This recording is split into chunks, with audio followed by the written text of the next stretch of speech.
The breakfast tray hit the wall at 5:47 in the morning, and the sound of it, metal on concrete, ceramic shattering, orange juice running down the painted cinder block like something wounded, sent every nurse on the psychiatric ward scrambling backward toward the station.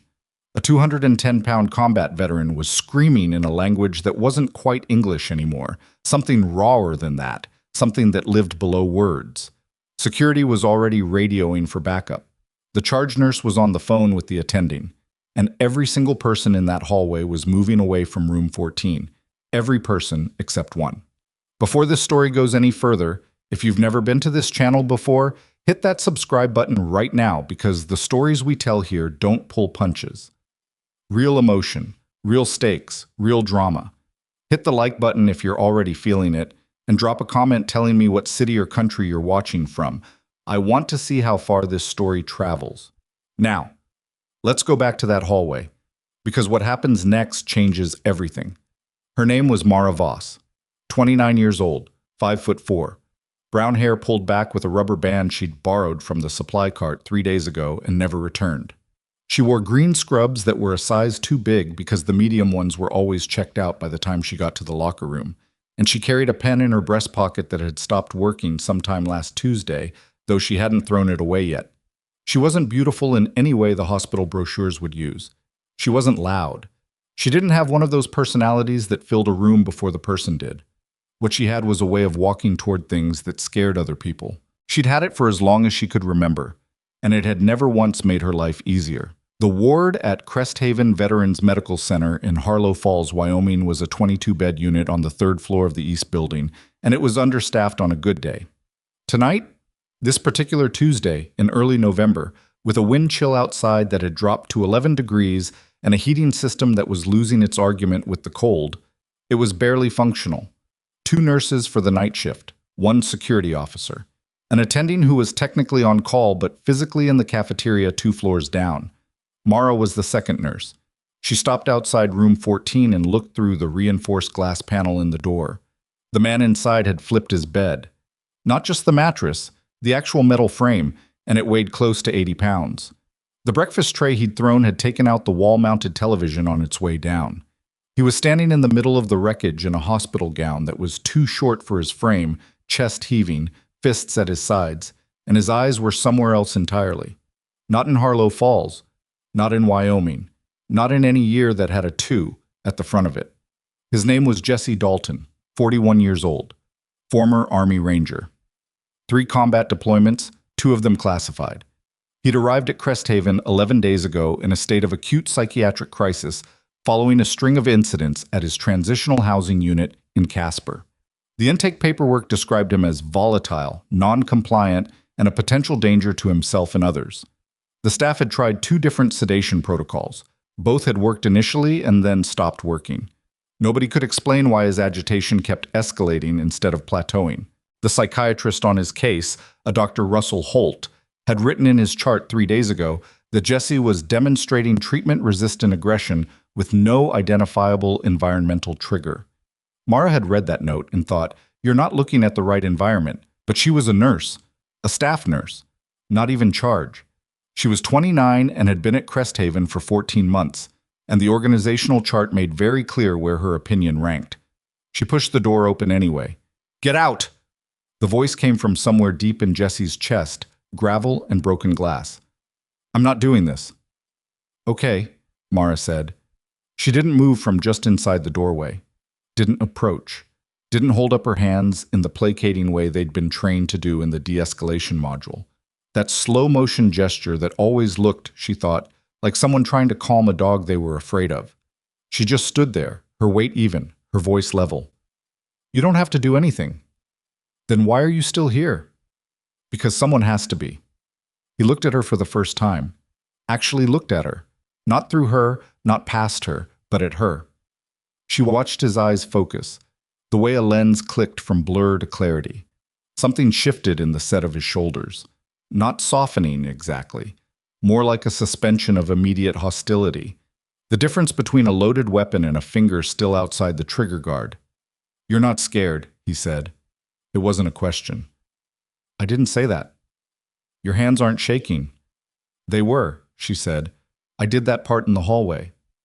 Something happened in his face that might, under different circumstances, have become a laugh. It didn't quite get there, but it tried. Jesse, she said, I'm Mara. I've been on your ward for 11 days, same as you. You've seen me before, but we haven't talked, which is my fault, not yours. She paused. Can I ask you something? He didn't say no. Where's your dog? The change was immediate, and it was total. The aggression didn't just diminish, it cracked, and underneath it was something so much worse, something raw and exposed and animal. His jaw tightened. His eyes went wet, though she could see him fighting it, the way men who've been taught that particular brand of stoicism fight it, with their whole body, every muscle rigid. They said no animals on the ward, he said finally. His voice had changed register, quieter, more dangerous in a different way. Who said that? The director, some administrator, I don't know their names. They all sound the same. What's your dog's name? Boone. A beat. He's a Belgian Malinois, 10 years old. He was another beat, longer. He was my partner overseas. They retired him out with me. He's been with me for 6 years. Mara nodded slowly. And when did they separate you? Jessie looked at the floor. 11 days ago. She did the math without showing it on her face. 11 days ago, day 1 of admission. The same day his chart started filling up with words like volatile and non-compliant and treatment-resistant. Where is he now? She asked. My sister's. In Sheridan. She sends me pictures, but I can't. He stopped, pressed his fingers against the bridge of his nose. She says he won't eat right. He sits by the door. Mara stood with that for a moment. She didn't rush to fill the silence with reassurance, which was the instinct and also the wrong move. She just let it be what it was. Okay, she said, let me see what I can do. They already said no. They said no to whoever asked before. She met his eyes steadily. I'm going to ask differently. She was at the nurse's station by 6:15, still on shift, and she pulled Jessie's chart before anything else. 14 months at Cresthaven had taught her how to read between the lines of medical documentation, what the language meant, what it was hiding, what it was covering for. She read through the psychiatrist's notes, the nursing assessments, the medication reconciliation form, and the intake summary, and she did it with the kind of concentrated focus that looked, to the passing eye, like someone quietly doing paperwork. Inside, she was cataloging things that didn't add up. The medication list had changed 3 times in 11 days. Twice that was within normal range for an acute psych admission.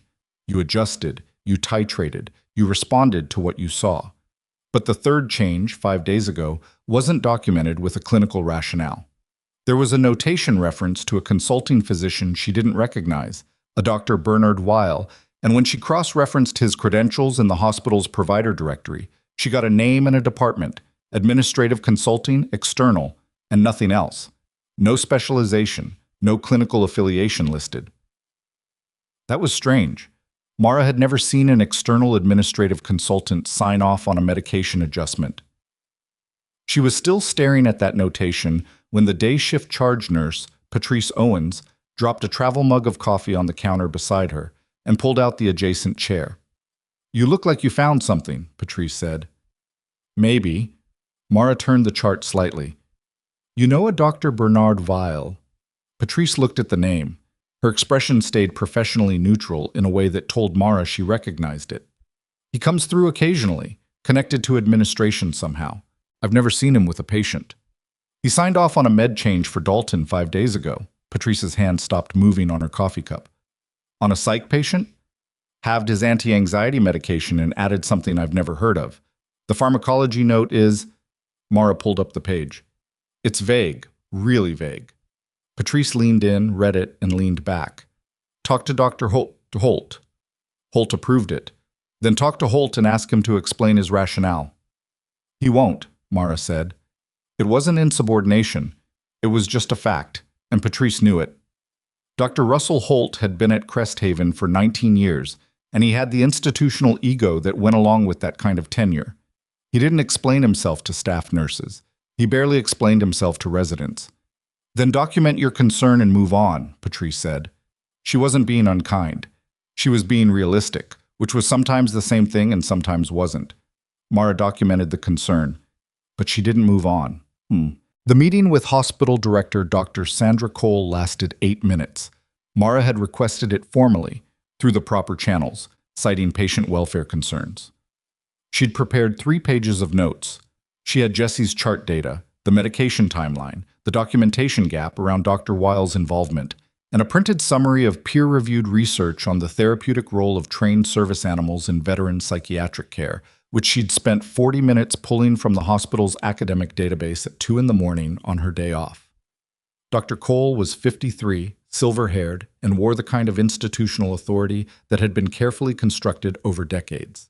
She sat behind a desk that was larger than Mara's entire apartment bathroom, and she listened in the way certain people listen, not to hear, but to wait for the speaker to finish.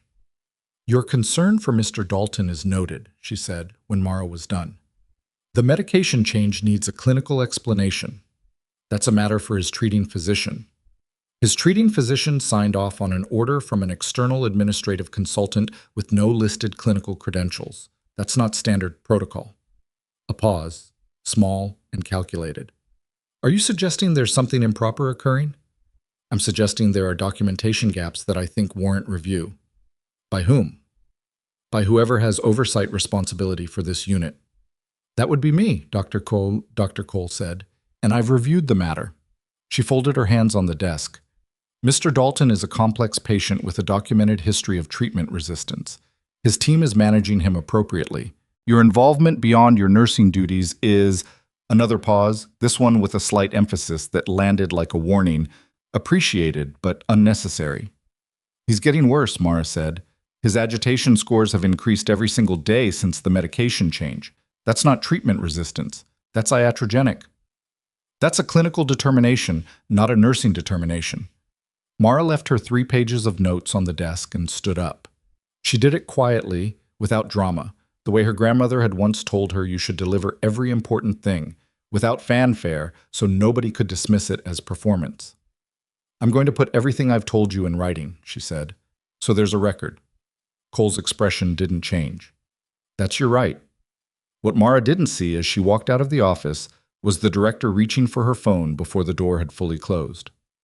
The next 48 hours had a particular quality to them that Mara would later describe to someone who asked, as the feeling before a storm that you can see coming and can't move away from.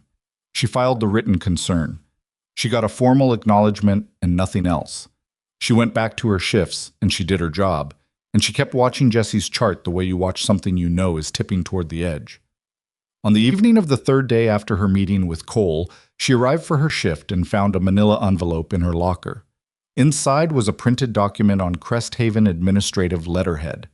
It cited 3 incidents, 2 of which Mara had no memory of, and one of which was a real event so thoroughly mischaracterized that she had to read it twice to recognize herself in it. It was a formal disciplinary notice, not a warning, a notice. The language was precise and bureaucratic and devastating. Failure to maintain appropriate professional boundaries with patients. Conduct unbecoming of a nursing professional. Insubordinate behavior towards senior medical staff. There was a meeting scheduled 5 days from now, with Dr. Cole, the HR director, and a union representative she hadn't been given time to select herself. Mara sat on the bench in front of her locker for a long time. She wasn't shocked. She'd known something was coming. The warning signs had been there in Cole's voice, in the quality of the silence after her concern was filed. But there's a distance between knowing something is coming and having it arrive in your hands in an envelope, and she sat in that distance for a few minutes. Then she put the notice back in the envelope, put the envelope in her bag, and went to start her shift. Jesse was agitated again that night, though differently than before. Less explosive, more compressed, like pressure building in a sealed container. He wouldn't eat. He'd refused his evening medication, which was technically within his rights, and also, given what Mara knew about that medication, possibly the most lucid decision he'd made in days. She sat with him for 20 minutes in his room, not trying to fix anything, just present. He told her about Boone, not in a linear way, not like storytelling, but in fragments, the way people talk about things that matter too much for narrative. The dog had found him in a ditch in a country that Jesse didn't name, during an operation he couldn't describe. That was the story, in fragments. Boone had sat on his chest in the cold until the extraction team arrived. 6 years, Jesse said. 6 years that dog has slept at the foot of my bed every night. And now I'm in here and he's at my sister's and... He stopped. My sister says he's okay, but she's a bad liar. She's protecting you, Mara said. Everybody tries to protect me. His voice went flat. That's the problem. She understood what he meant. She'd seen it before, in other veterans, in other facilities. The particular injury of being surrounded by people who wanted to help and translated that want into a kind of management, a muffling, a constant low-grade control disguised as care. It wasn't malicious, usually.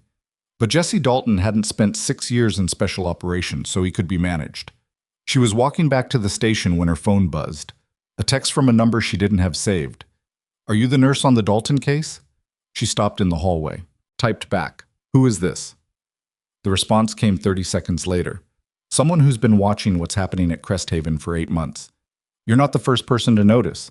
You're the first one they haven't been able to shut up yet. Call me. A number followed. Mara looked at the text for a long moment. The hallway was empty.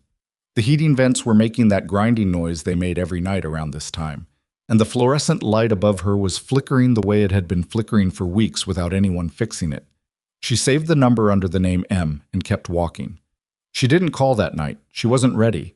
But she took the disciplinary notice out of her bag when she got home at 7 a.m., and she spread it on her kitchen table and she read it again in the daylight, and this time she read it like what it actually was. Not a warning, not a reprimand, but a removal.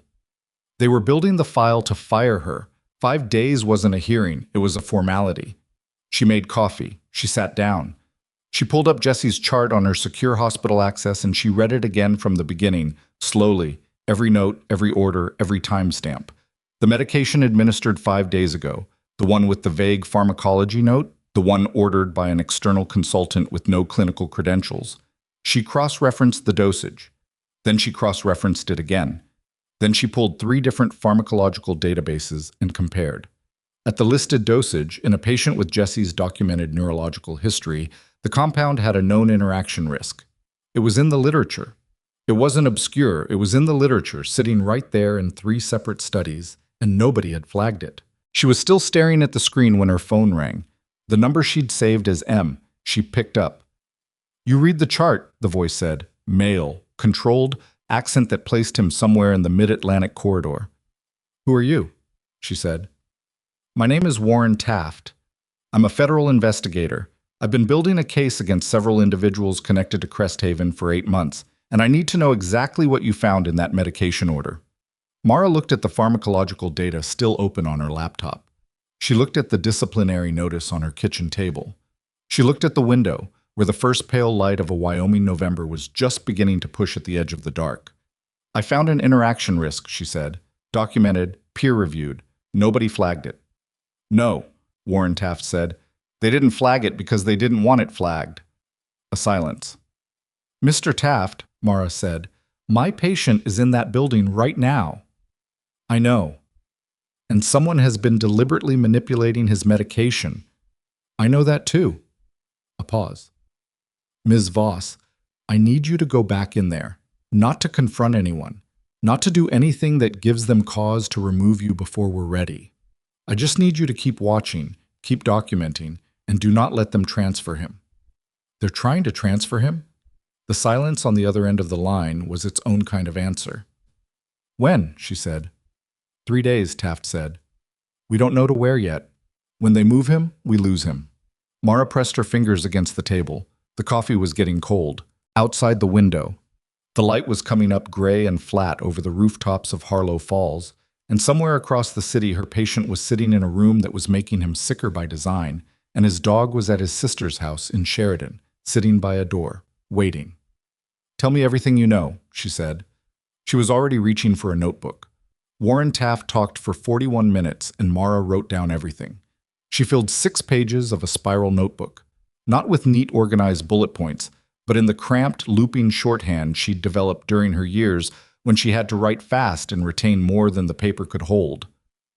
Names, dates, facility codes, a pattern that Taft described in the careful, measured language of someone who'd been building this case long enough to know which words were safe and which ones were the kind that collapsed under cross-examination. The outline was this.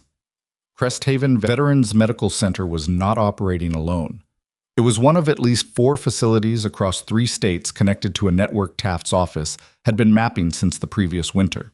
The mechanism was sophisticated in the way that truly dangerous things often are. Not dramatic, not cinematic, but bureaucratic. Paperwork. Billing codes. Administrative transfers that moved veterans between facilities without triggering the oversight thresholds that would have flagged them for review. Veterans with classified service histories. Veterans whose families were distant or fractured or simply exhausted from years of trying to navigate a system that treated them like case numbers. They're not keeping them sick by accident, Taft said. Prolonged psychiatric holds generate specific billing categories. If a patient stabilizes, they get discharged. If a patient stays unstable, they stay admitted. Certain contractors receive per diem payments for extended cases. The longer the hold, the more the contractor bills, and the more the contractor bills, the more incentive there is to keep them from stabilizing, Mara said. Correct. And the medication change on Dalton is consistent with what we've seen at 2 other facilities, a compound that's not contraindicated on its face, that it requires specific neurological history to flag as problematic, that increases agitation and cognitive disruption in certain patient profiles without producing symptoms that read as obviously medication-induced. He paused. It looks like treatment resistance. It functions as manufactured instability. Mara put her pen down. That's not a billing fraud. That's assault. Yes, Taft said quietly. It is. She picked the pen back up. The transfer Taft had mentioned, 3 days, destination unknown, was the pressure point. Once Jessie left Cresthaven, the documentation chain that Mara had access to would fragment. Records would be split between facilities. Her written concerns, already filed and already generating a retaliatory disciplinary response, would be buried under the administrative shuffle of a transfer. And Jessie himself would be moved somewhere that had no Mara Voss watching his chart at 2 in the morning. What do you need from me? She asked. Continued access. You're inside the facility. You have chart access that I don't. Every time the medication record changes, every time a new order comes through from Weil or anyone connected to him, I need to know within the hour. They're trying to fire me. I know. Don't give them a reason to accelerate it. I've already given them a reason. I walked into the director's office with 3 pages of documented concerns. A pause on his end. She could hear something in the background, traffic or maybe an HVAC system. It was calling from somewhere impersonal, an office or a car. Then we have less time than I thought, he said. Ms. Voss, I have to ask you something directly. Go ahead. Your employment file, before Cresthaven. Another pause. There are gaps. She'd wondered when this would come up. Not if. When. Yes. You want to explain those gaps? Not particularly. I need to know if anything in your history gives them ammunition they can use to discredit your documentation. Mara looked at her coffee cup, cold now, the surface dull. Outside, a car started in the street below her apartment window, the engine grinding against the cold before it caught. I served, she said. Army, combat medic. 2 deployments, the second one in a theater I'm not going to name on this call. I left the service under circumstances that are documented as honorable, but that are complicated. I've been a civilian nurse for 4 years. The gaps in my employment file are background check artifacts from my time in service, not criminal or disciplinary. A longer pause. Okay, Taft said. Does that change anything for you? It changes quite a few things, he said, and she couldn't tell if that was good or bad, and she didn't ask. Keep your phone on. Keep documenting. And Mara, do not go to Cole again. Don't give them another meeting on record. She agreed and hung up and sat at her kitchen table with 6 pages of notes and a cold cup of coffee and the disciplinary notice and the gray morning light coming through the window. And she allowed herself exactly 4 minutes to feel the full weight of what she'd walked into. Then she showered, changed, and went back to work. The next day was a Tuesday, and it had the quality of a Tuesday in a place where something bad was quietly developing. Unremarkable on the surface, wrong underneath, like a smell you can't locate. Mara worked her shift. She was professional. She was careful. She performed, with exhausting precision, the version of herself that gave Dr. Cole and whoever Cole was reporting to absolutely nothing new to add to the file. She answered questions when asked. She deferred to the attending when appropriate. She charted everything in language that was clinical and unimpeachable, and that would read, if anyone pulled her records, as the work of a completely unremarkable staff nurse with no agenda. And in between all of that, she watched Jesse's medication administration record like a hawk watches something in the grass. Patrice Owens found her in the medication room at around 2 in the afternoon, cross-referencing a dispensing timestamp against the chart entry. "They're watching you," Patrice said, without preamble. She wasn't whispering, but her voice had dropped to a register that didn't carry past the door. "I know. Cole had someone from HR reviewing your chart access logs this morning." Mara filed that away. "Who told you?" "I have a friend in medical records." Patrice leaned against the counter. She was a decade older than Mara, broader, with the specific brand of competence that came from having worked understaffed units for 20 years and survived them. She'd been cautious about Mara's concerns from the beginning.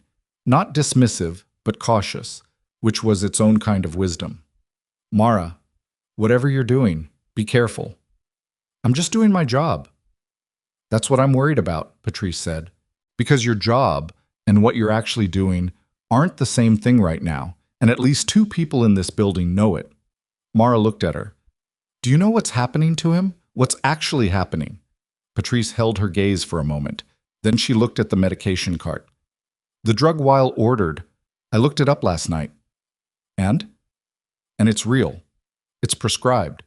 It's used for anxiety and sleep disruption in veteran populations." She paused. "And there are 4 case reports in the last 3 years of patients with Dalton's specific neurological profile developing severe adverse reactions, psychomotor agitation, paranoia, hypersensitivity to confinement." "That's exactly what he's showing." "Yes," Patrice said, "it is." She straightened up, adjusted her badge, and looked at the door. "I'm not going to pretend I didn't just tell you that, but I'm also not going to be the person who files the report. I have 2 kids in high school and a mortgage, and I've been here long enough to know that this place can grind people up if it needs to." "I know," Mara said. "I'm not asking you to." Patrice nodded once and left. Mara stood in the medication room for a moment after she was gone and thought about the 4 case reports. Then she took out her personal phone, not the hospital-issued one, and texted the number saved as M, Adverse Reaction Literature, 4 cases. I'll send specifics tonight. The response came in under a minute. Confirmed. Keep it on your personal device only. Well, Jesse was quieter that day, which should have been reassuring and wasn't. The explosive agitation of the previous days had compressed into something flat and inward, a kind of withdrawal that Mara recognized from a context nobody at Cresthaven knew she had. She'd seen it in the field. It was what happened when a person's nervous system stopped fighting and started rationing. It looked from the outside like improvement. She knew it wasn't. She stopped by his room in the late afternoon between assessments. He was sitting on the edge of the reissued bed. They'd replaced the frame he'd overturned, looking at his phone. Not scrolling, just holding it. The screen was dark. "You eat today?" she asked. "Some of it." "Which part?" "The bread." "That's technically eating." "Don't." He set the phone on the mattress beside him. "Don't do the thing where you make something small sound okay." "Fair," she said. He rubbed his face with both hands. He had the kind of physical presence that rooms had to reorganize themselves around, broad through the shoulders, thick through the neck, and watching him sit there looking diminished was like watching a structural beam start to bow. "They told me this morning," he said. She went still. "Told you what?" "Transfer. Thursday." He looked at her. "Someplace in Nevada. I've never been to Nevada." Thursday. 2 days earlier than Taft had said. Someone had accelerated the timeline. She kept her face neutral through a focused act of will. "Did they give you a reason?" "Something about specialized care." He made a sound that was adjacent to a laugh. "Specialized care. I've been in this room for 11 days. The only thing I've talked to that wasn't either trying to medicate me or contain me is you." He paused. "And you're a nurse." So, she said. "I don't want to go to Nevada." He said it flat, without inflection, which made it worse than if he'd said it with feeling.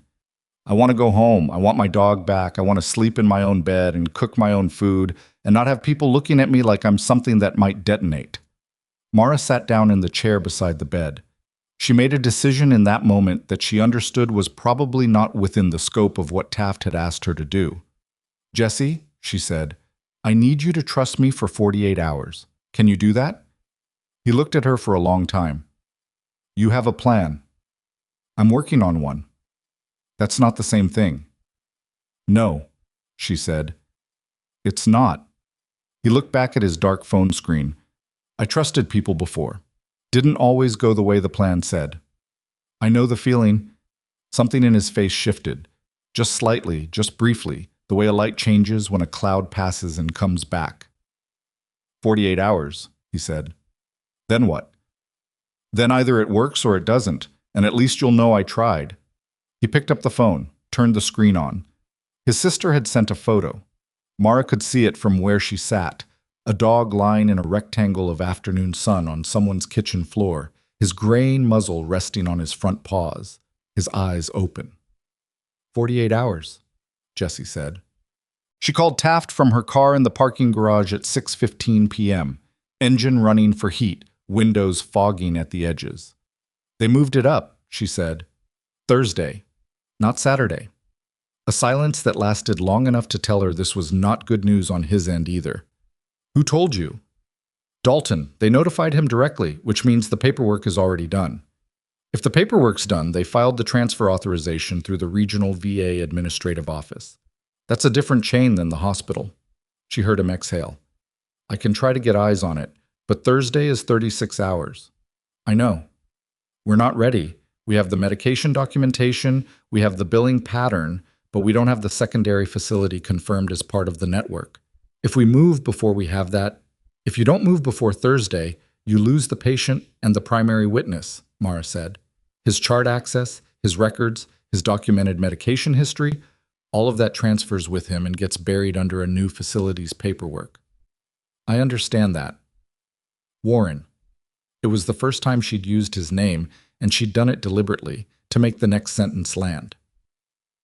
"They're going to fire me on Thursday. I have a meeting at 9. They will use that meeting to walk me out.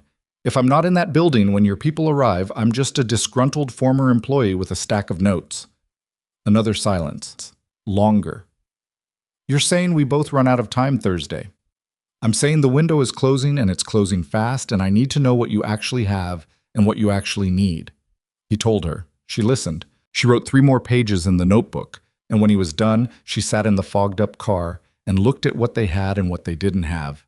And she thought about the 4 case reports, and about Patrice's voice when she'd said this place can grind people up, and about Jesse holding a dark phone screen, and about a dog lying in afternoon sun waiting for someone to come home. She had one thing Taft didn't. She had chart access. And she had a name, Bernard Weil. She'd been sitting on something since her second read of the chart. Weil's credential notation, administrative consulting, external, had a provider ID number attached to it. It was the kind of number that existed so that billing systems could track who had ordered what.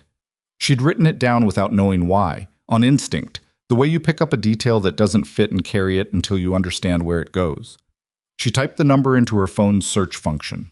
Nothing public. She tried a different configuration. Added a state licensing prefix she knew from her time working credentialing verification 3 years ago at a different hospital. A result came back. Bernard Weil, MD, license active. Specialty listed, psychiatry. Primary affiliated institution listed, as of 14 months ago. Harlow Falls Regional Psychiatric Consortium, a private contracting group. She cross-referenced the name of the contracting group. 2 minutes of searching on her phone produced a corporate filing from Wyoming's Secretary of State office. The Harlow Falls Regional Psychiatric Consortium was a limited liability company registered 22 months ago. Its registered agent was a law firm in Cheyenne. Its listed managing members were 2 names she didn't recognize and one she did, Michael Graves.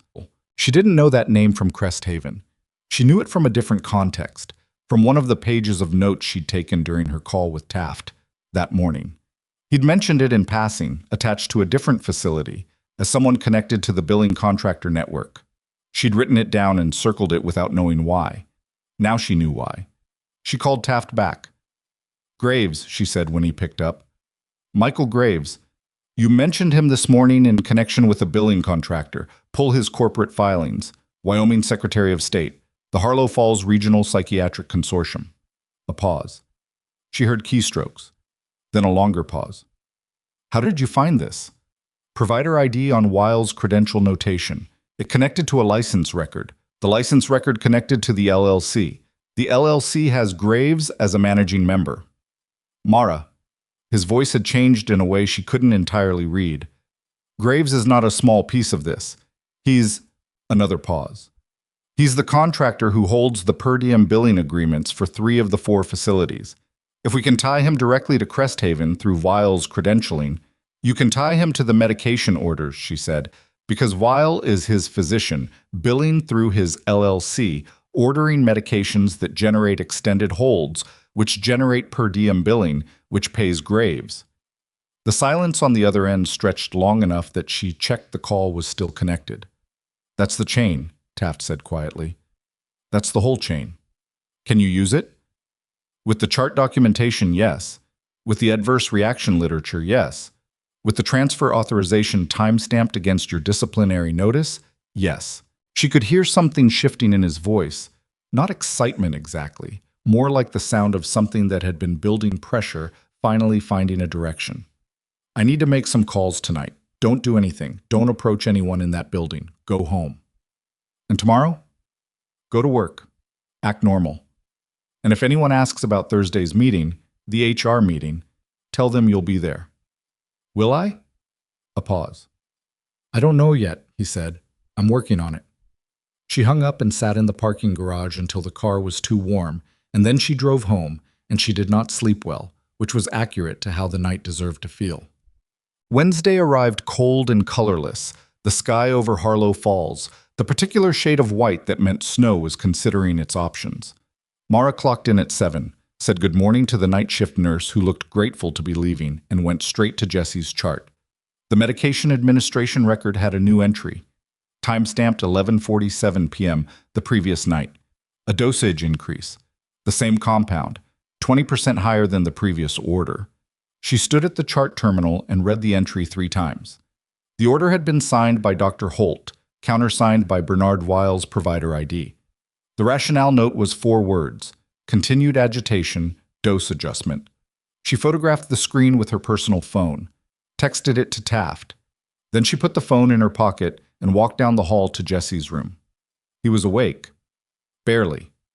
He was sitting up in bed, but his movements had that particular heaviness. Not sedation exactly, but the thing that came before it, the way the body starts to negotiate with a chemical it can't refuse.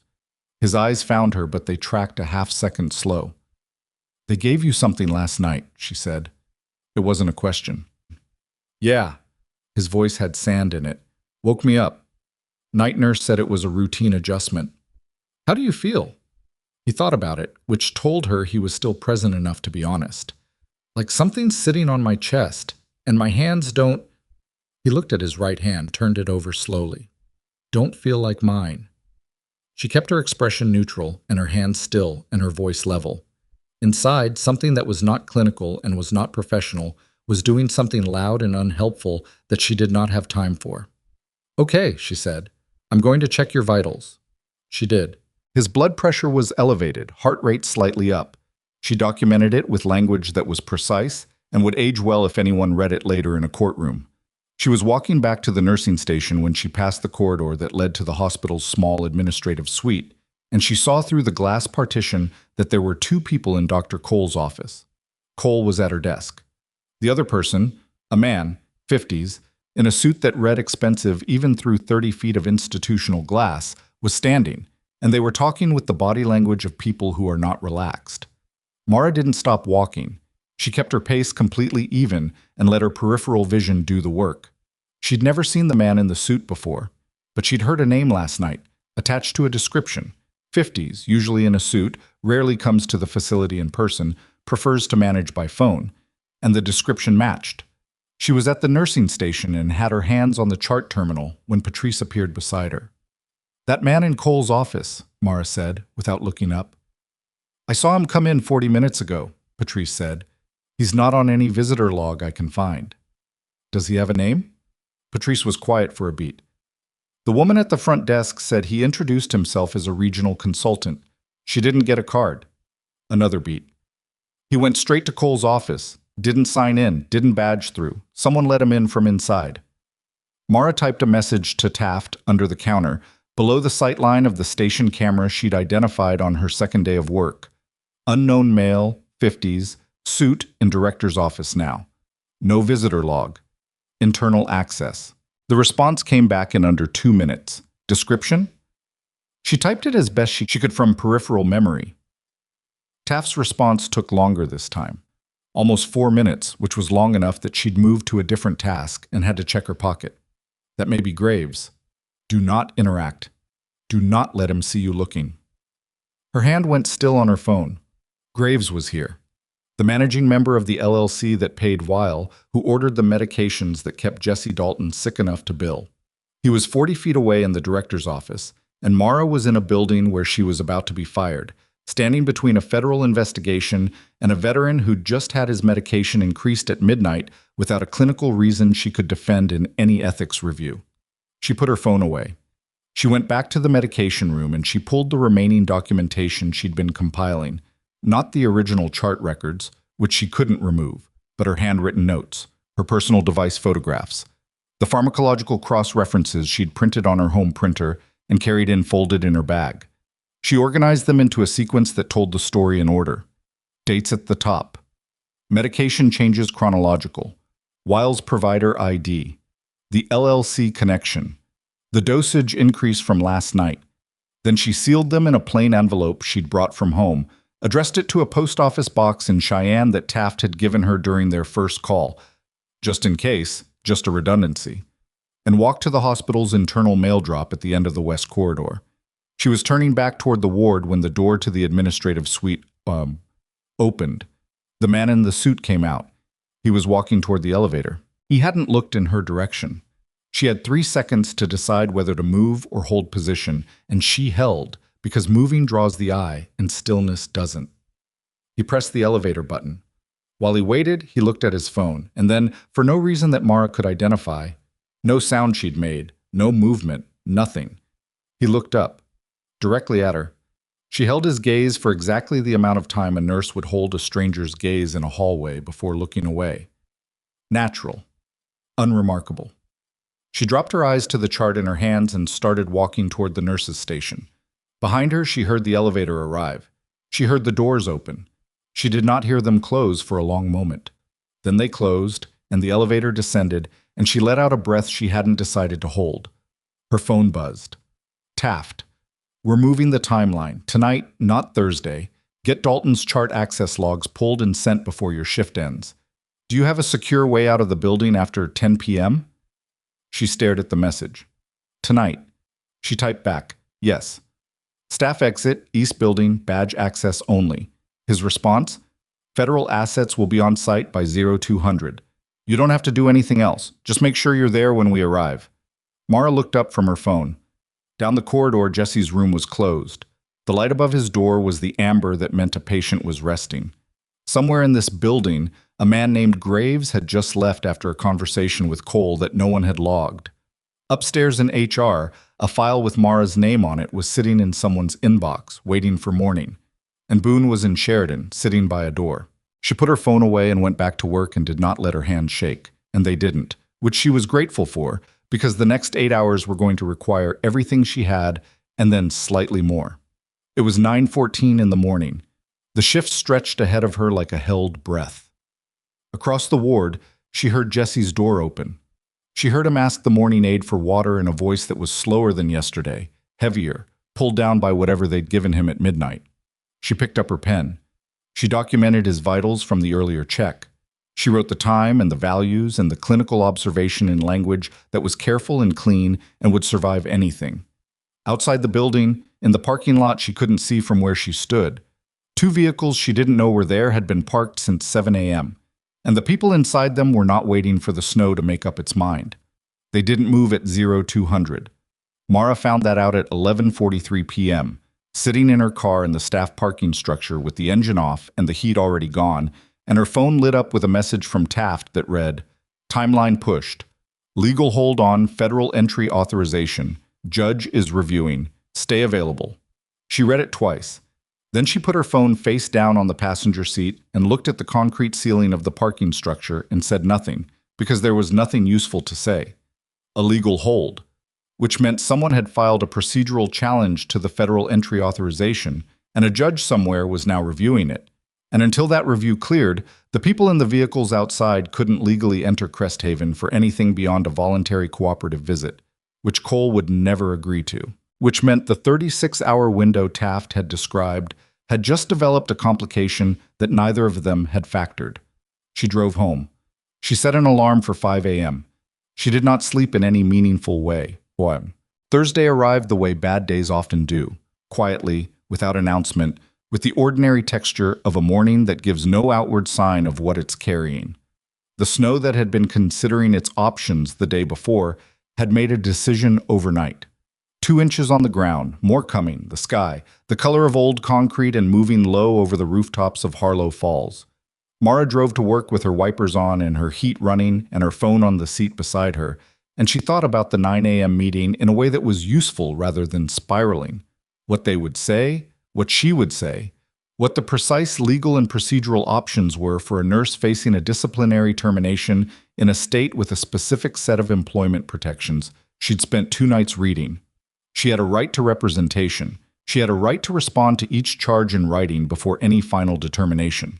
The union rep they'd appointed without her input was legally required to advocate for her interests, not the hospital's, and she intended to make that very clear within the first 3 minutes. None of that was the real problem. The real problem was Jesse. She'd checked his chart remotely before leaving her apartment. The dosage from the midnight increase was still active. His morning vital signs, entered by the overnight nurse at 0600, showed blood pressure elevated and pulse rate up. The overnight nurse had noted in her assessment, patient appears lethargic, minimally responsive to verbal interaction. And then, in the next line, in language that was either oblivious or deliberately anodyne, resting comfortably. Mara had stared at that phrase for a long time. Lethargic and minimally responsive was not resting comfortably. Lethargic and minimally responsive in a patient who 3 days ago had been physically throwing furniture was a clinical change significant enough to warrant an immediate physician evaluation. It had not received one. The overnight physician on call had not been paged. The note sat in the chart like a sealed room. She texted Taft from the parking lot. Dalton deteriorating. Overnight note documents lethargy. No physician eval ordered. Need status on the hold. His response took 11 minutes. Hold is still active. Working it. Do not let them transfer him before we clear it. How? She typed back. Stall. Any legitimate clinical mechanism you have. She pocketed the phone and walked into the building. At 7:20 a.m. She was at Jesse's bedside. He was awake, which was something, but the word awake covered a wide range of conditions, and what she was looking at sat near the low end of that range. His eyes were open and tracking, but his responses were delayed. She'd ask a question and there'd be a lag before he answered. Not a huge one. Not the kind that would read as obvious to someone who hadn't spent weeks watching him, but she'd spent weeks watching him, and she could see it clearly. Jesse. She kept her voice level and conversational, the tone that communicated normalcy and helped orient patients who were fighting through pharmaceutical fog.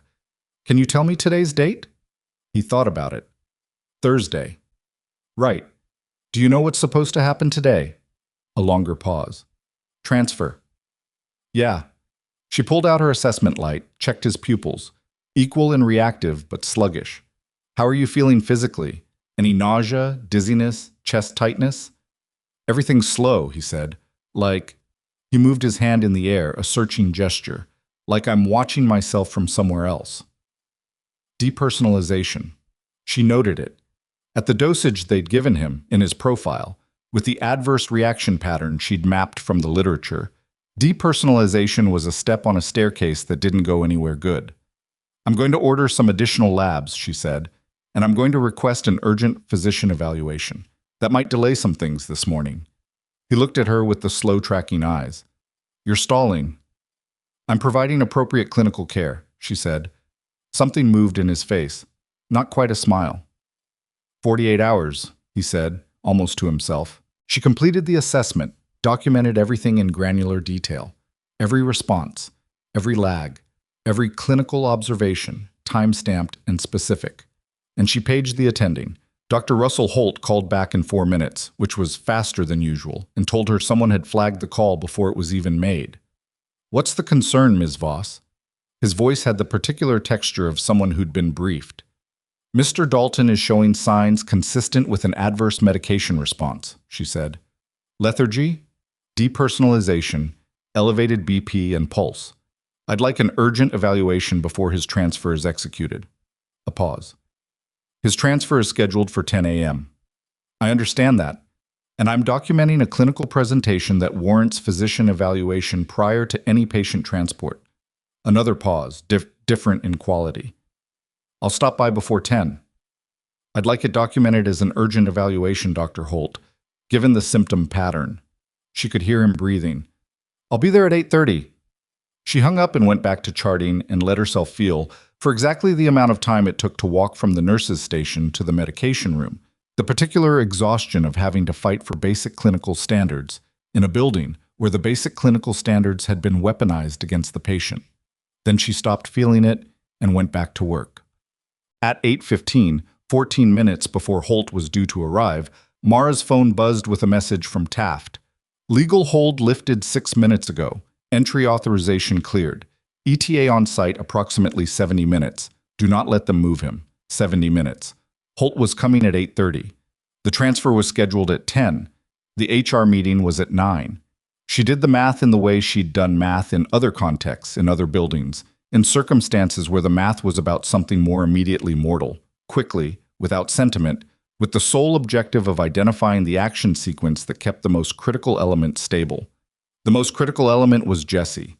He could not be in a transport vehicle when Taft's people arrived. She went to the nursing station and pulled up the transfer paperwork. It was complete. She'd expected that. Transport company authorized, receiving facility confirmed, patient consent form signed with a signature.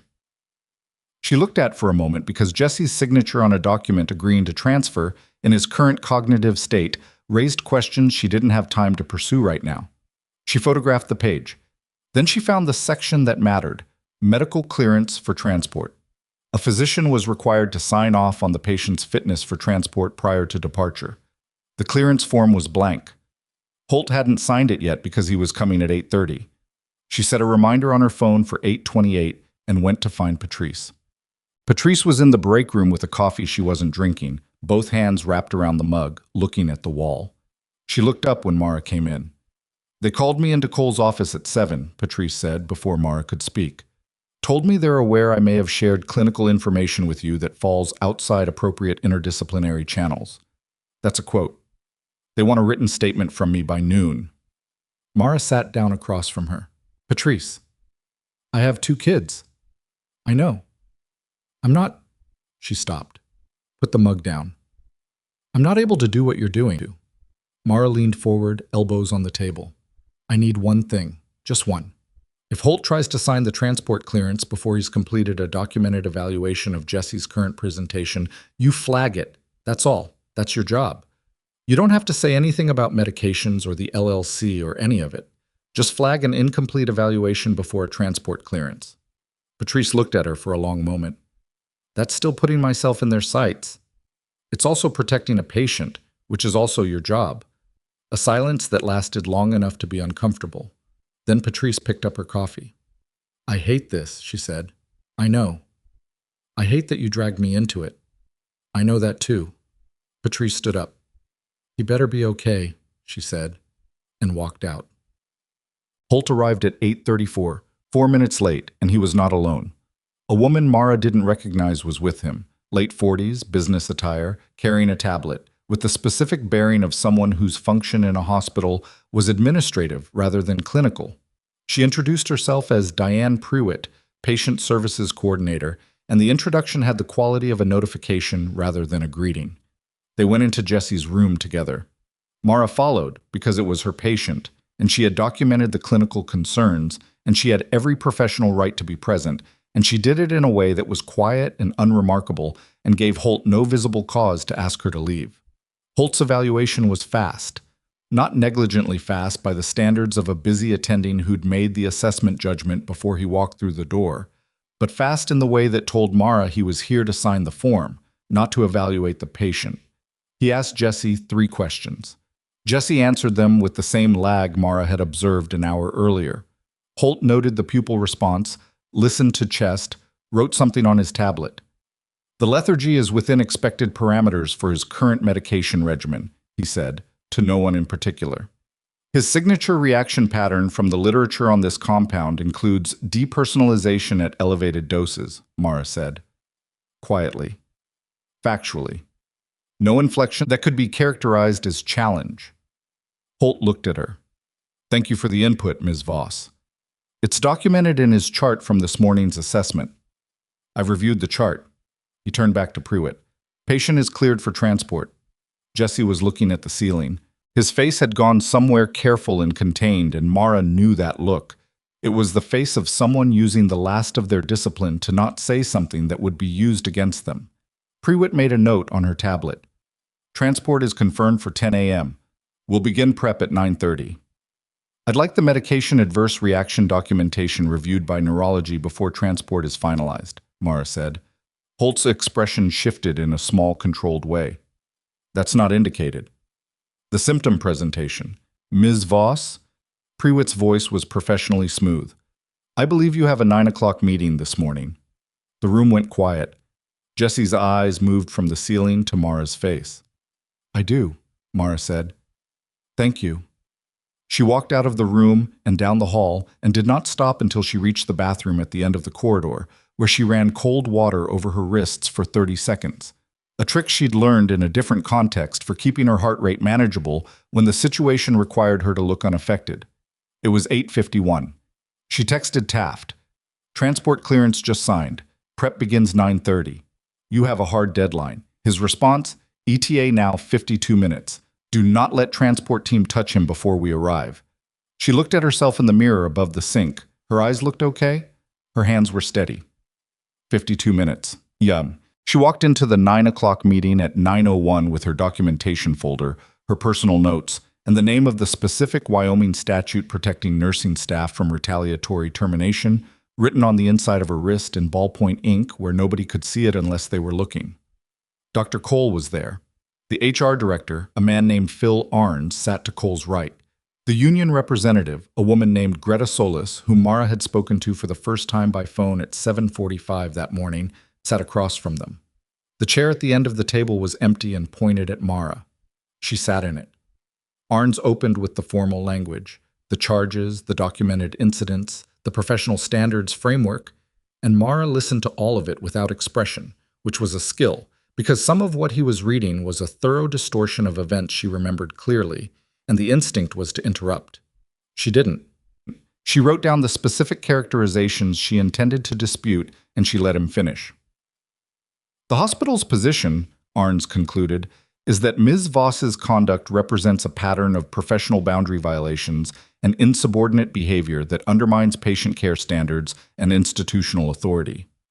Mara looked at Cole. I'd like to respond to each charge individually. You'll have that opportunity, Arns said. Good. She opened her folder. The first charge describes an incident on November 4th in which I allegedly interfered with a treating physician's orders. What actually occurred is documented in the chart timestamp from that date, which shows that I raised a clinical concern through appropriate channels, verbally, then in writing, regarding a medication change that lacked documented clinical rationale. That's not interference, that's nursing practice. Solis, across the table, was writing. Mara worked through the charges at a pace that was methodical rather than rushed, because she needed this to take time, and she had a legitimate reason to make it take time. And every minute she spent in this room was a minute the transport team wasn't touching Jessie. At 9:24, she was on the third charge. Cole interrupted. Ms. Voss, this process can proceed in one of 2 ways. You can continue to contest each point individually, which will require a full review process of several weeks. Or you can accept the hospital's offer of a mutual separation agreement, effective today, with a neutral employment reference. The choice is yours. Mara looked at her. You're offering me a deal. I'm offering you an exit that doesn't damage your future employment prospects. That's generous, Mara said. She was watching the clock above the door. 9:26. I'd like to consult with my union representative before responding. Of course. We can take a short... Mara's phone buzzed in her pocket. She'd silenced it before the meeting, but she'd set it to allow through one specific contact. She said, "Excuse me," and looked at the screen under the table. Taft. On-site. East parking lot. Entry in approximately 8 minutes. Stay in that room. She put the phone away. I'm sorry, she said. You were saying about the separation agreement. Cole's expression had shifted in the way Mara was beginning to recognize. A small tightening around the jaw that meant someone was running a schedule that she was disrupting. The offer requires a response today. I understand. I'd still like a few minutes with Ms. Solis. She turned to the union rep. If that's acceptable? Solis, who was watching this with the specific attention of someone piecing together a picture from partial information, said, Of course. We can step out. Actually, Mara said, I'd prefer to stay in this room if everyone else steps out. It'll be quicker. Cole's jaw tightened another millimeter. Arn said, We can use the conference room next door. Cole stood. 5 minutes. When the door closed, Solis looked at Mara. What's happening? I need you to know something, Mara said, and I need you to trust me for about 6 minutes. What happened in the next 9 minutes would later be documented in 3 separate federal reports and 1 state nursing board proceeding, and the sequence of events, as reconstructed from security footage, access logs, and witness statements, went like this. At 9:34, 3 vehicles entered the Crest Haven campus via the main entrance. 2 were unmarked. 1 was a Wyoming Department of Health official vehicle. They parked in the visitor lot rather than the restricted zones, which was deliberate. The federal entry authorization specified voluntary access pending permanent injunction, and the agents had been briefed on exactly how much procedural rope they had. At 9:36, Warren Taft and 2 colleagues entered through the main lobby and presented credentials to the front desk, requesting to speak with the medical director regarding an ongoing federal investigation into billing practices at affiliated veteran care facilities. At 9:38, a call went from the front desk to Dr. Cole's cell phone. At 9:39, Phil Arns knocked on the meeting room door and opened it and said, in a voice that had lost its professional composure by about 30%, Dr. Cole, there are federal agents in the lobby. Mara watched Cole's face do something she hadn't seen it do before. The institutional authority didn't collapse. It was too well built for that. But it shifted, like a load-bearing wall absorbing an impact it hadn't been designed for. Excuse us, Cole said to Mara, and left. Greta Solis looked at Mara. Mara looked at her watch, 9:40. The transport team was scheduled to begin prep in 20 minutes. She stood up. We're not done with this meeting, she said. No, Solis agreed, watching her carefully. I need to go check on my patient. She walked out into the corridor and turned toward the psychiatric ward, and she was moving fast enough to be purposeful without running, because running drew people's attention.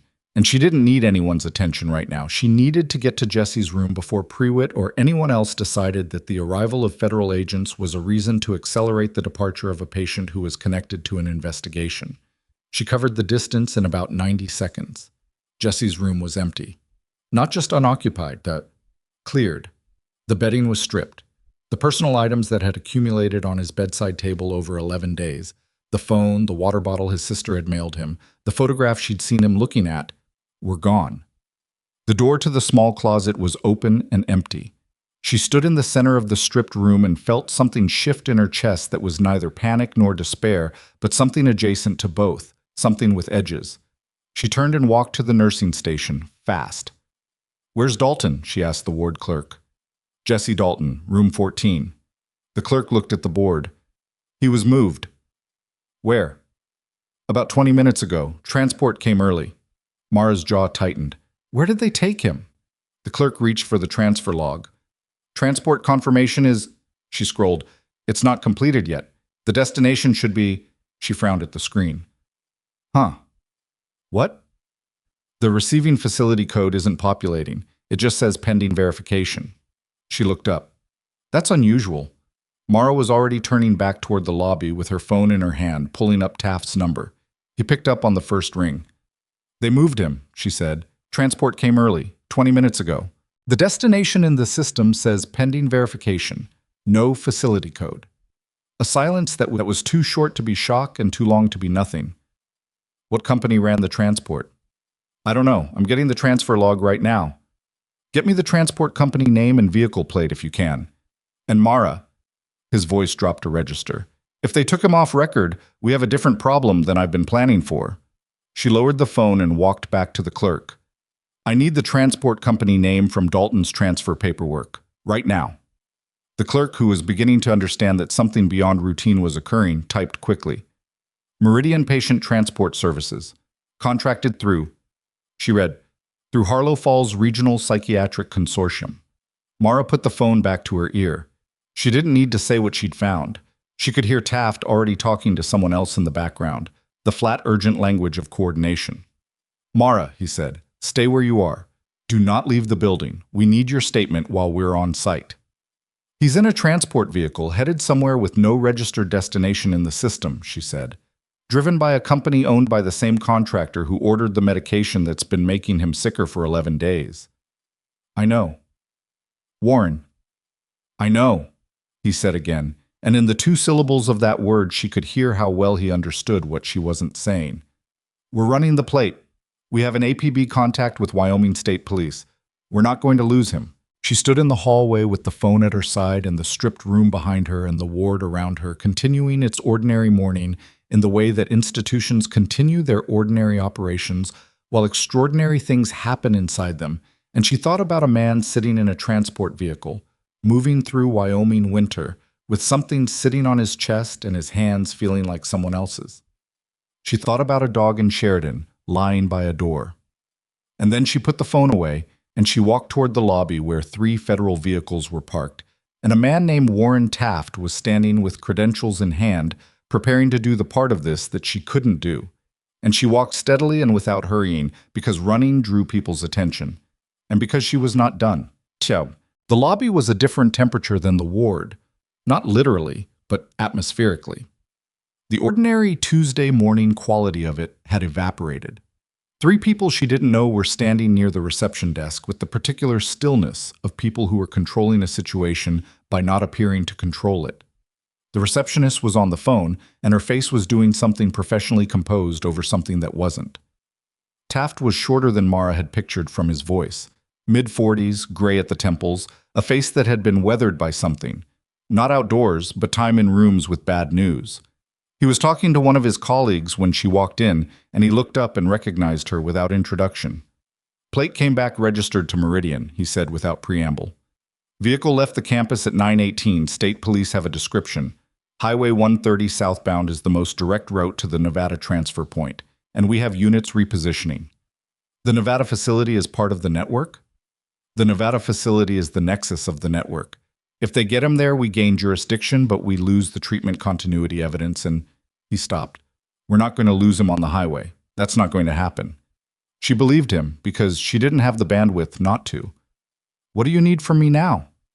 "Your complete documentation, everything you've compiled, and I need your verbal account of every chart interaction, every conversation, every observation, starting from the first night you walked into Dalton's room."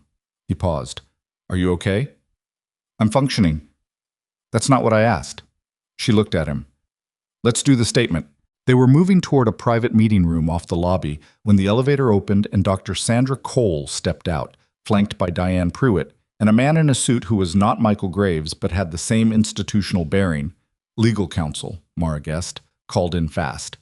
Cole's face was composed in the way that suggested significant effort. She looked at Taft. "This hospital will cooperate fully with any legitimate federal inquiry conducted through proper channels."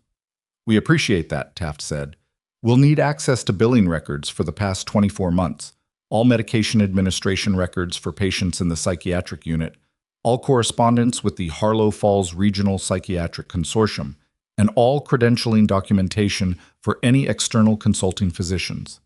The legal counsel said something quietly to Cole. She nodded once. Then she looked at Mara.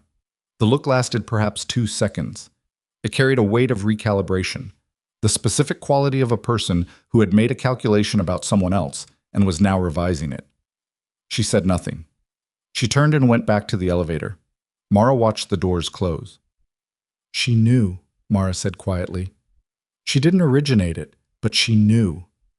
Yes, Taft said. We'll establish the extent of her knowledge through the records. That's how these things work. He started moving again. Come on. I need that statement, and we need to start now. They were 3 steps from the meeting room door when Taft's radio crackled. He lifted it and listened, and Mara watched his expression and read it the way she'd learned to read expressions in situations where words were secondary to what the face did underneath them. He lowered the radio slowly. State police found the transport vehicle, he said. She waited. It's on a service road off Highway 130, about 14 miles south of Harlow Falls. He paused. Engine off. No driver. She felt the hallway get narrower. And Jesse? Taft looked at her. In his eyes there was the thing she recognized from rooms where the answer was not the answer anyone was ready for. He's not in the vehicle, he said. The service road was a Forest Service track that hadn't been maintained since the previous summer, which meant the snow sat on it undisturbed except for 2 sets of tire tracks and a set of boot prints that the state police investigator photographed before anyone else walked near them. Taft took the call standing in the lobby of Cresthaven with Mara beside him, and she listened to his half of it, the clipped questions, the pauses, the single profanity he said quietly under his breath before he caught himself. And she built the picture from what she could hear. The transport vehicle had been found by a county road maintenance crew at 9:52 a.m. The driver was gone. Jesse was gone. The vehicle's GPS transponder had been physically removed, not malfunctioned, removed, with a tool, the bracket left empty and the wiring cut cleanly. There were tracks in the snow leading away from the vehicle toward a tree line about 40 meters off the road, and then the tracks stopped being 2 sets and became 1. The driver left on foot, she asked when Taft lowered the radio. Tracks suggest 2 people walked to the tree line. 1 set of tracks comes back to the road, heads north on foot, then disappears. Probably a pickup. He was already moving. The other set goes into the trees and doesn't come back. Jesse? That's the assumption. I went into the trees on his own. The question is whether he went because he chose to or because someone told him to. She thought about the midnight medication increase, the depersonalization, his hands feeling like someone else's. A man in that state, in a transport vehicle heading somewhere he didn't choose, on a highway in November snow. He's a ranger, she said. If he understood what was happening to him, even partially, he would have gotten out of that vehicle. On a state highway in a hospital gown. Yes. Taft looked at her for a moment. You think he knew? I think he's been in worse situations with less clarity, and he survived those. He had 48 hours of warning. I told him something was coming even if I didn't tell him what. She paused. He had my number. Taft went still. Did he call you? She checked her phone. No missed calls. But there was a text received at 9:21, 3 minutes after the transport left the campus, from a number she didn't have saved. It said, "They're moving me." I heard Nevada. She showed Taft the screen without speaking. He read it. He looked up. He texted you from the transport vehicle. He had his personal cell. They didn't take it. That's... He stopped. Started again. That's evidence of knowing resistance to an unauthorized transport. It helps us. He handed her phone back. It also means he's out there in the snow with whatever that medication is doing to his system. She was already dialing the number back. It rang 7 times. No answer. She tried again. Same result. He's conserving battery, she said, or he's somewhere with no signal. She looked at the window. The snow outside had thickened. Not a blizzard, but sustained, the kind that accumulated quietly and made everything harder. He needs to be found in the next few hours. At his dosage level, in cold, with the cognitive disruption he was showing this morning, I understand the medical situation. Do you understand that hypothermia looks like sedation in a patient who's already presenting as sedated? That if whoever finds him doesn't know what he's on, they'll miss it? Mara. His voice was controlled. I have search and rescue coordinating with state police right now. I need you in that meeting room. Your statement is the document that lets me hold every person in this building accountable. If I don't have it in writing before their legal team gets an injunction blocking our records access, how long do you have? Maybe 2 hours before they file for an emergency stay. She looked at the window one more time, then she turned and walked into the meeting room and sat down. She talked for 91 minutes without stopping for anything except water. She went in chronological order, the way she'd been trained in a different context to give a debrief. Start at the first anomaly. Describe what you observed, what you concluded, what you did, what the response was, what changed, what you did next. No editorializing, no characterizations that couldn't be supported by the documented record. Every date, every timestamp, every name, every chart notation referenced against the photographs on her personal phone, which Taft's colleague copied to an evidence drive with her consent. Taft asked questions that were precise and minimal. He wasn't looking for narrative. I was looking for chain, who authorized what, who countersigned, who was present, who was notified. The document they were building was not dramatic. It was thorough, which was better. At the 40-minute mark, a knock at the door. One of Taft's colleagues entered and said something quietly to him. His expression didn't change, which Mara had begun to understand was a significant expression in itself. When the door closed, he said, Michael Graves was picked up at Casper-Natrona County Airport at 10:47 attempting to board a private charter flight to Colorado. Mara kept her hands flat on the table. Okay. He had a laptop and 2 encrypted drives. He was cooperative with the stop. His attorney was on the phone inside 4 minutes, which means he had the number ready. Taft looked at his notes. He's being transported to our field office. He's not in custody yet. The arrest warrant is being processed, but he's not going anywhere. What about Weil? Dr. Bernard Weil's medical license was flagged with the Wyoming Board of Medicine at 8 this morning as part of our evidentiary hold. He hasn't been located yet. He paused. His office in Cheyenne has been closed since Monday. She absorbed that. He knew we were coming. Someone told him. We're working on who and when. Mara looked at the wall. Cole had called someone after their first meeting. She'd seen her reach for the phone before the door was closed. That call was now either a phone record or it wasn't, and either way, it was Taft's problem, not hers. Keep going, she said. I'm not done. So, she finished the statement at 12:23 p.m. Taft's colleague had been typing in real time, and when Mara stopped speaking, the document was 41 pages. She read through it, made 4 corrections where her memory of a specific date or dosage differed from what had been transcribed, and signed every page. Outside the meeting room, the hospital had the particular atmosphere of an institution in bureaucratic crisis. Surface calm, subsurface chaos, the specific tension of people who didn't know what they were allowed to say or do and were therefore doing nothing and saying very little. Mara had seen this before in a different kind of facility, and she knew it didn't last. Within hours, the attorneys would establish a perimeter and the information would start to be controlled again. And whatever happened after that would happen in conference rooms and courtrooms rather than in hallways. She checked her phone. Still nothing from Jesse's number. She called search and rescue coordination through Taft's contact number and gave them the medical information they needed. The specific compound, the dosage, the adverse reaction profile, what to look for if they found him before he could tell them himself. The coordinator, a woman named Deb Hauser, read it back to her line by line. Depersonalization, psychomotor lag, elevated BP, possible paranoid ideation at higher exposure, Deb repeated. He might not cooperate with approach. He might run, Mara said. He's a ranger. Disoriented in a field environment, he'll go to ground. Don't approach fast. Don't approach in force if you can help it. One person, calm voice, identify yourself clearly. Noted. A pause. We have a team in the tree line now. The tracks are holding up under the snow. He didn't try to conceal them. He's not hiding from rescue, Mara said. He's hiding from whoever was driving that van. Okay, Deb said.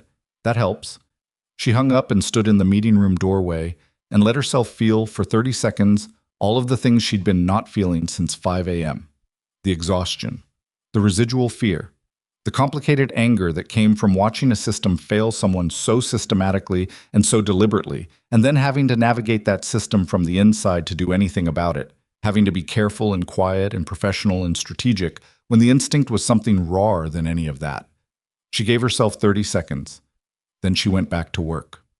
The first visible collapse happened at 1:15 p.m., and it happened in the lobby, which meant everyone saw it. Dr. Russell Holt walked out of the elevator with his hospital badge already removed, holding it in his hand rather than wearing it, which was a small gesture that said everything. And he went directly to Taft's colleague stationed near the reception desk and said he wanted to speak with the lead investigator. Mara was crossing the lobby when this happened, and she stopped and watched. Holt was 62, she knew from his staff profile. He'd been at Cresthaven for 19 years. He was not a small man, and he'd always carried himself with the specific gravity of institutional tenure, the kind of presence that communicated, "I have been here longer than you, and I will be here after you." He didn't look like that anymore. He looked like someone who'd spent the morning running a calculation and had finally arrived at a number he didn't want to say out loud. Taft came out of a side corridor. Holt looked at him. "I want to talk about Bernard Weil," he said.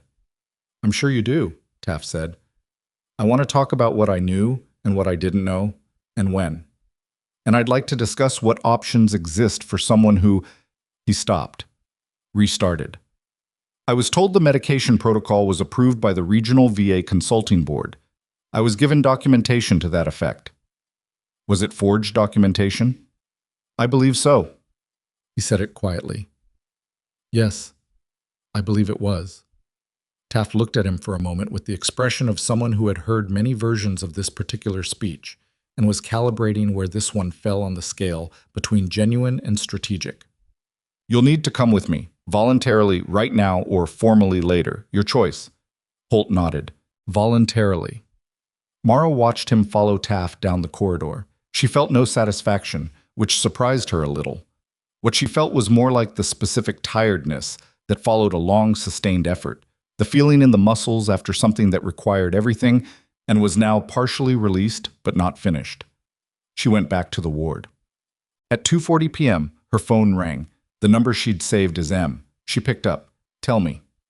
"Search and rescue located him," Taft said. "He's alive. He's hypothermic. Core temp at presentation was 35.1 Celsius, so moderate, not severe. He's in an ambulance now, headed to Harlow Falls General." She closed her eyes for 3 seconds. "Okay." He was found in a hollow at the base of a ridge about 800 meters into the tree line. He'd used his hospital gown as insulation between himself and the ground, which was, a pause, apparently effective enough. Deb's team approached with one person, civilian clothes, slow approach. He came out when she identified herself as search and rescue, not law enforcement. "Is he talking?" "Talking and coherent, which given what was in his system is either a testament to his baseline conditioning or the fact that the cold slowed the medication's absorption rate. Probably both." Another pause. "He asked about his dog." Mara made a sound that was not quite a laugh. "Of course he did. I told him someone would make sure Boone got to him. I'm going to need you to make sure that's not an empty promise." "I'll call his sister." "Good." A beat. "Mara, he also said to tell you that 48 hours was accurate for the record." She was quiet for a moment. "Tell him I'll see him at the hospital." She drove to Harlow Falls General at 3:15, and the drive took 9 minutes through streets that were quieter than usual because the snow was still coming and the afternoon had that muffled quality that heavy snowfall gave to cities. She thought about what she needed to do in order, and she thought about what order things would now move in, and she thought, briefly and without indulging it, about the fact that she'd been awake for 34 hours with approximately 90 minutes of functional sleep somewhere in the middle of that, and that her body was beginning to register this in specific, inconvenient ways. Jesse was in the emergency department, warming protocol active, IV fluids running, his core temperature on its way back to normal. He was awake, and he was present in a way that he hadn't been since before the midnight medication increase, which told her that whatever they'd been administering had a half-life short enough to clear significantly under cold exposure and interrupted dosing. His face was gray, and he had the specific look of a man who had been extremely uncomfortable for several hours and was only now beginning to find it funny. "You look terrible," Mara said from the doorway. "You look like you haven't slept." "Accurate." She came into the room. The ED nurse gave her a neutral look. She'd introduced herself as his nursing care provider from Cresthaven, which was true and also the only introduction she needed, and stepped out. "Your core temp was 35.1. Is that bad?" "It's moderate. You're going to be fine. She looked at his chart on the bedside tablet. The attending had ordered the right things. You used your gown as ground insulation. Standard field technique for cold exposure, he said. If you don't have a thermal mat, you use what you have. The ground pulls your temp faster than the air. Did they teach you that, or did you learn it somewhere terrible? Both, he said. A pause. The guy driving the van. He got a call right after we left the hospital. After that, he stopped talking to me, pulled off the highway onto some dirt road. I heard him tell someone on the phone that there was a complication at the facility and he was waiting for instructions. Jesse's jaw tightened. I waited until he was focused on the call. Then I opened the door and got out. In the snow. In the snow. He looked at his hands, both of them. My hands felt like mine again, mostly.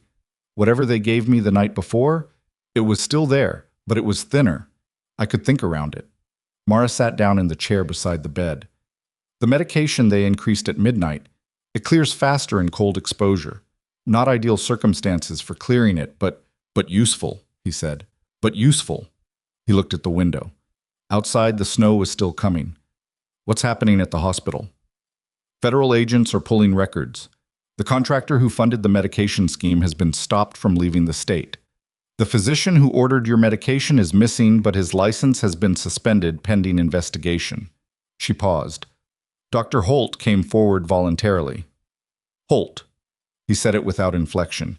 He claims he was given forged VA documentation to justify the protocol. That may or may not be the whole truth. Either way, he's talking. Jesse was quiet for a moment. And the director, Cole? I don't know yet. She said it honestly. That's above my pay grade. He looked at her. You've been awake since yesterday. Roughly. Go home. I need to make a call first. She pulled out her phone. Your sister. What's her name? Something changed in his face at that. The careful containment that had been there since she walked in. The same containment he'd been wearing since day one of his admission. The emotional armor that was the only armor he had left shifted, just briefly, just enough. Nora, he said. Her name's Nora. I'm going to call Nora, Mara said, and I'm going to tell her to bring Boone. He didn't answer. He looked at the window again, and in the gray winter light his face did the thing it had been refusing to do for 11 days. She stepped out of the room to make the call and gave him the privacy to do it. The next 4 days moved in the way that the aftermath of upheaval always moved, not with the cinematic momentum of the event itself, but with the grinding, procedural, exhausting work of consequence. Mara understood this. She'd seen it before, in different contexts, and she knew that the real weight of what happened wasn't carried in the moments of action, but in everything that followed. She gave 2 additional formal statements to Taft's team. She gave a separate statement to the Wyoming State Nursing Board, which had opened its own inquiry into the medication practices at Cresthaven.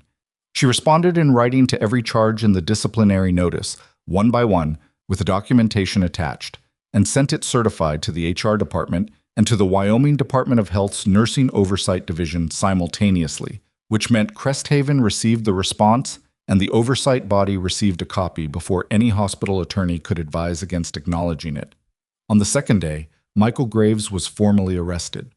The arrest warrant had been issued late Thursday evening, and the processing had taken most of Friday, and the public record of it, filed with the Federal District Court in Cheyenne, named the Harlow Falls Regional Psychiatric Consortium, its officers, and its contracting relationships with 4 veteran care facilities across 3 states. It was 48 pages of federal complaint language, dense and specific and thoroughly ugly. Mara read it on her phone in the parking lot of a grocery store at 6:30 in the morning, sitting in her car with the engine running.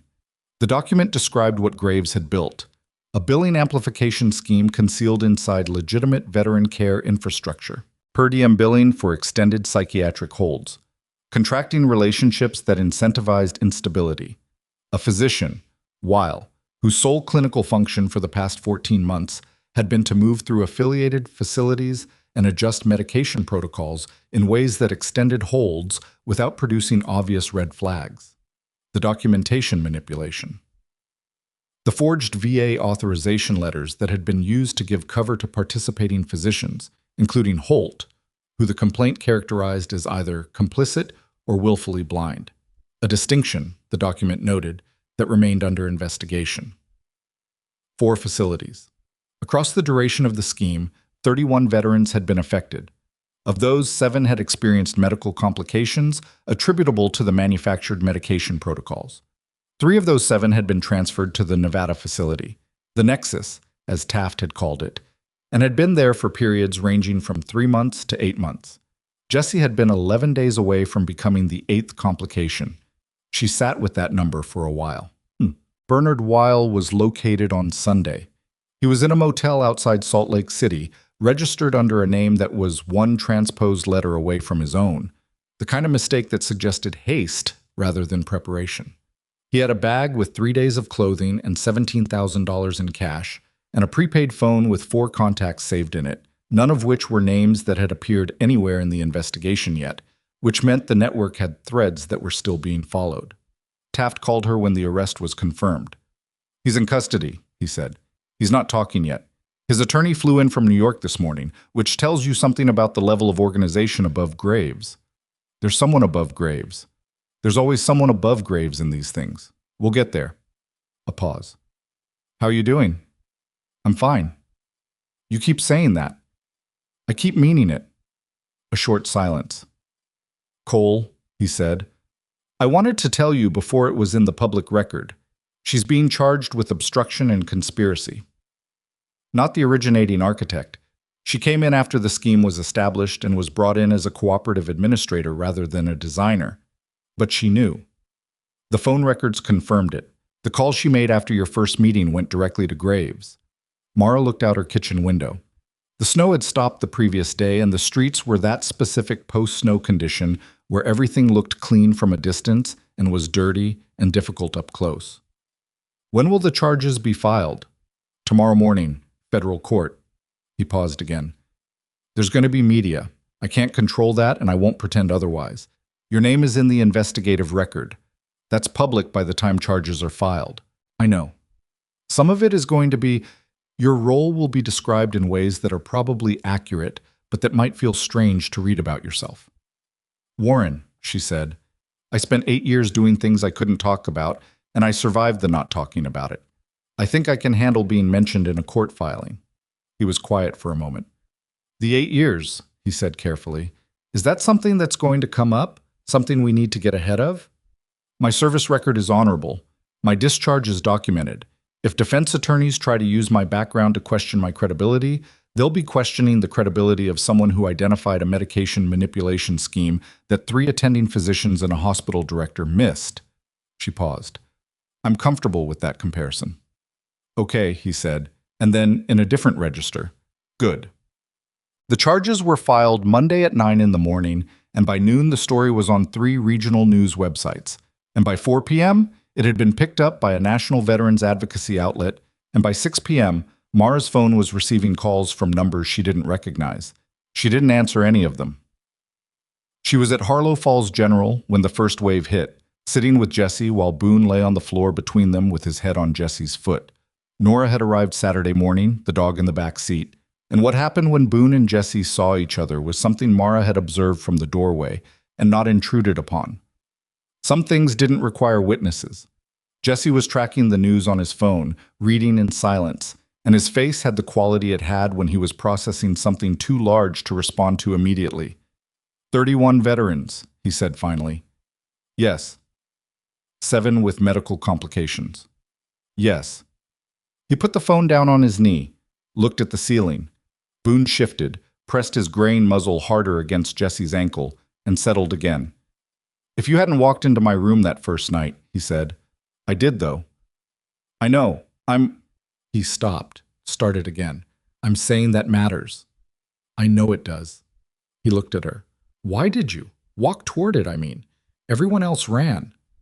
She'd thought about this question in the abstract, in a general way, over the years since she'd first noticed herself doing it, the walking toward rather than away. She'd never had a clean answer. What she had was a partial one. Because I've been in rooms where nobody walked toward me, she said, and I remember what that felt like. He held her gaze for a moment, nodded once. He didn't press it, which she appreciated. The dog, she said, after a moment, is technically not allowed in this room. I know. The nursing staff have been choosing not to enforce that. I noticed. He almost smiled. Smart nurses. On Wednesday, 5 days after the federal agents had walked into Cresthaven's lobby, Mara received a certified letter from the hospital's legal counsel. She opened it at her kitchen table with coffee early in the morning and read it twice. The Cresthaven Veterans Medical Center disciplinary proceeding against Mara Voss, RN, was being withdrawn in its entirety. The letter cited a review of the underlying documentation and a determination that the charges did not meet the threshold for formal disciplinary action. There was no apology. There was no acknowledgement of the specific mechanism by which the charges had been fabricated or who had fabricated them. That was, the letter implied, a separate matter being addressed through appropriate channels. The tone was corporate and bloodless and careful, but the withdrawal was complete. Every charge dismissed. She set the letter down on the table beside her coffee cup. She sat with it for a while. She'd been expecting something like this. The disciplinary proceeding was unsustainable the moment Taft's team began pulling records, and the hospital's legal exposure made a quick retraction the obvious move. Expecting something didn't always make receiving it simpler. What she felt wasn't triumph. It was closer to the specific exhaustion that followed a long, sustained effort when the immediate pressure finally released. The body's assessment, honest and unglamorous, that took a lot, and now it's done, and you need to sleep. She was refilling her coffee when her phone rang, a number she didn't recognize but with a Wyoming area code. She answered it. The voice on the other end introduced himself as Conrad Marsh, director of a newly appointed Veteran Care Oversight Office, operating under Wyoming's Department of Health. He said he'd been reading the investigative record and that he needed to speak with her about a proposal. He said the word proposal with the careful emphasis of someone who'd chosen it specifically. What kind of proposal? She asked. The kind that involves your specific expertise, he said, applied to a problem that's bigger than one hospital. She looked at the dismissed disciplinary letter on her table. She looked at the window and the post-snow streets and the ordinary Wednesday morning that was somehow, improbably, still intact. I'm listening, she said. Marsh started talking. She picked up her pen. And 3 miles away, in a room at Harlow Falls General that smelled like antiseptic and dog fur, Jesse Dalton was reading a federal court filing on his phone while Boone slept across his feet, and in the court document, buried in paragraph 47 of the criminal complaint, was a name she hadn't seen before. The name above Graves, the level Taft had said they'd get to. The name was Raymond Coyle. And Raymond Coyle was not a contractor. He was not a physician. He was not a hospital administrator. He was a sitting member of the Wyoming State Medical Licensing Board. Raymond Coyle's name sat in paragraph 47 of the criminal complaint like something that had been waiting to be found. Not hidden exactly, but buried in the specific way that documents bury things they're required to include, but nobody expects anyone to read. Mara found out about it on a Wednesday morning while she was still on the phone with Conrad Marsh, still holding her pen, still looking at the window. Marsh was talking about the oversight proposal, and she was listening and writing, and then her phone buzzed against her palm with a text from Taft. Check the complaint, paragraph 47. Call me when you see it.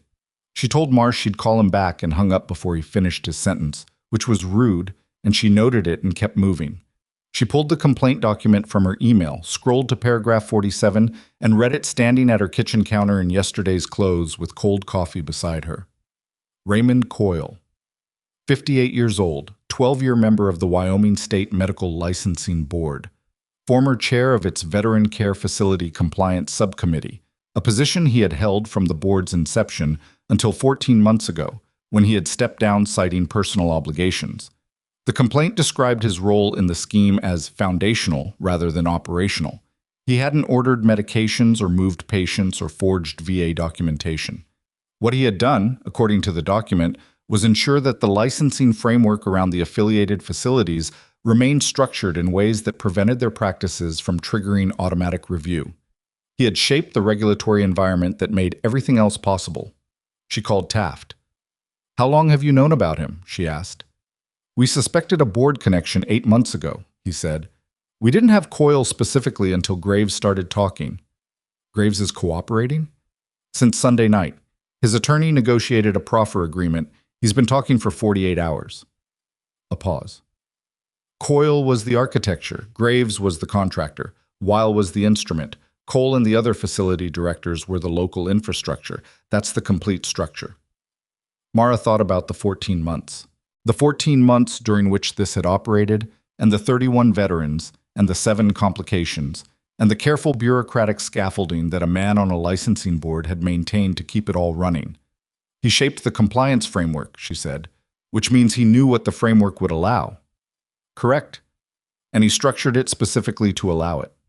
Taft's voice was steady, the way it always was, and underneath the steadiness she could hear something else, the specific tone of a person who had been carrying a long case for a long time and could see the end of it. Coyle was arrested this morning at 6:45 at his home in Cheyenne. He was taken into federal custody. The arrest was executed by 8 agents simultaneously with the filing of a superseding indictment. Superseding, she said, meaning the original charges against Graves and Cole are now absorbed into a larger federal case: racketeering, wire fraud, conspiracy to commit medical fraud, obstruction of a federal licensing process, and for Coyle specifically, abuse of public office. He paused. There are also 3 counts of federal healthcare fraud tied directly to the veteran patients who suffered documented medical complications. Jessie Dalton is one of the 3. She stood at the counter with the phone and said nothing for a moment. The superseding indictment names 11 individuals, Taft continued: Coyle, Graves, Weil, Cole, 4 administrators at the other 3 facilities, 2 financial officers associated with Graves's LLC, and the transport company operator who drove Jessie's van and then abandoned the vehicle. 11 people, she said. 11 people who used veteran psychiatric care as a financial extraction mechanism, and who, to sustain it, needed every professional who noticed something wrong to be silenced, discredited, or removed. A beat. You were the one who didn't go quietly. She set the phone on the counter briefly and looked at the dismissed disciplinary letter still on the table beside her empty coffee cup. She picked the phone back up. What happens next? For the case? Grand jury proceedings. Arraignments this week. Trial dates probably 8 to 14 months out, depending on how many of the 11 decide to fight it. Graves has already entered a cooperation agreement, Weil's attorney is signaling the same. The others, a pause. Coyle's attorney released a statement this morning calling the charges politically motivated, which is what attorneys say when they don't have a substantive defense yet. And Cole? No statement from her yet. She retained new counsel yesterday. The original hospital attorney withdrew. Conflict of interest. He paused again. Mara, your testimony will be required at trial. Probably multiple trials depending on who pleads and who doesn't. You'll be deposed. Defense attorneys will try to characterize you in ways that are, I know what they'll try. Your military background is going to come up. Then it comes up. She said it simply. If they want to put my service record next to their client's conduct and ask a jury to compare them, I'll take that comparison. A short silence. Then, I think you should talk to an attorney.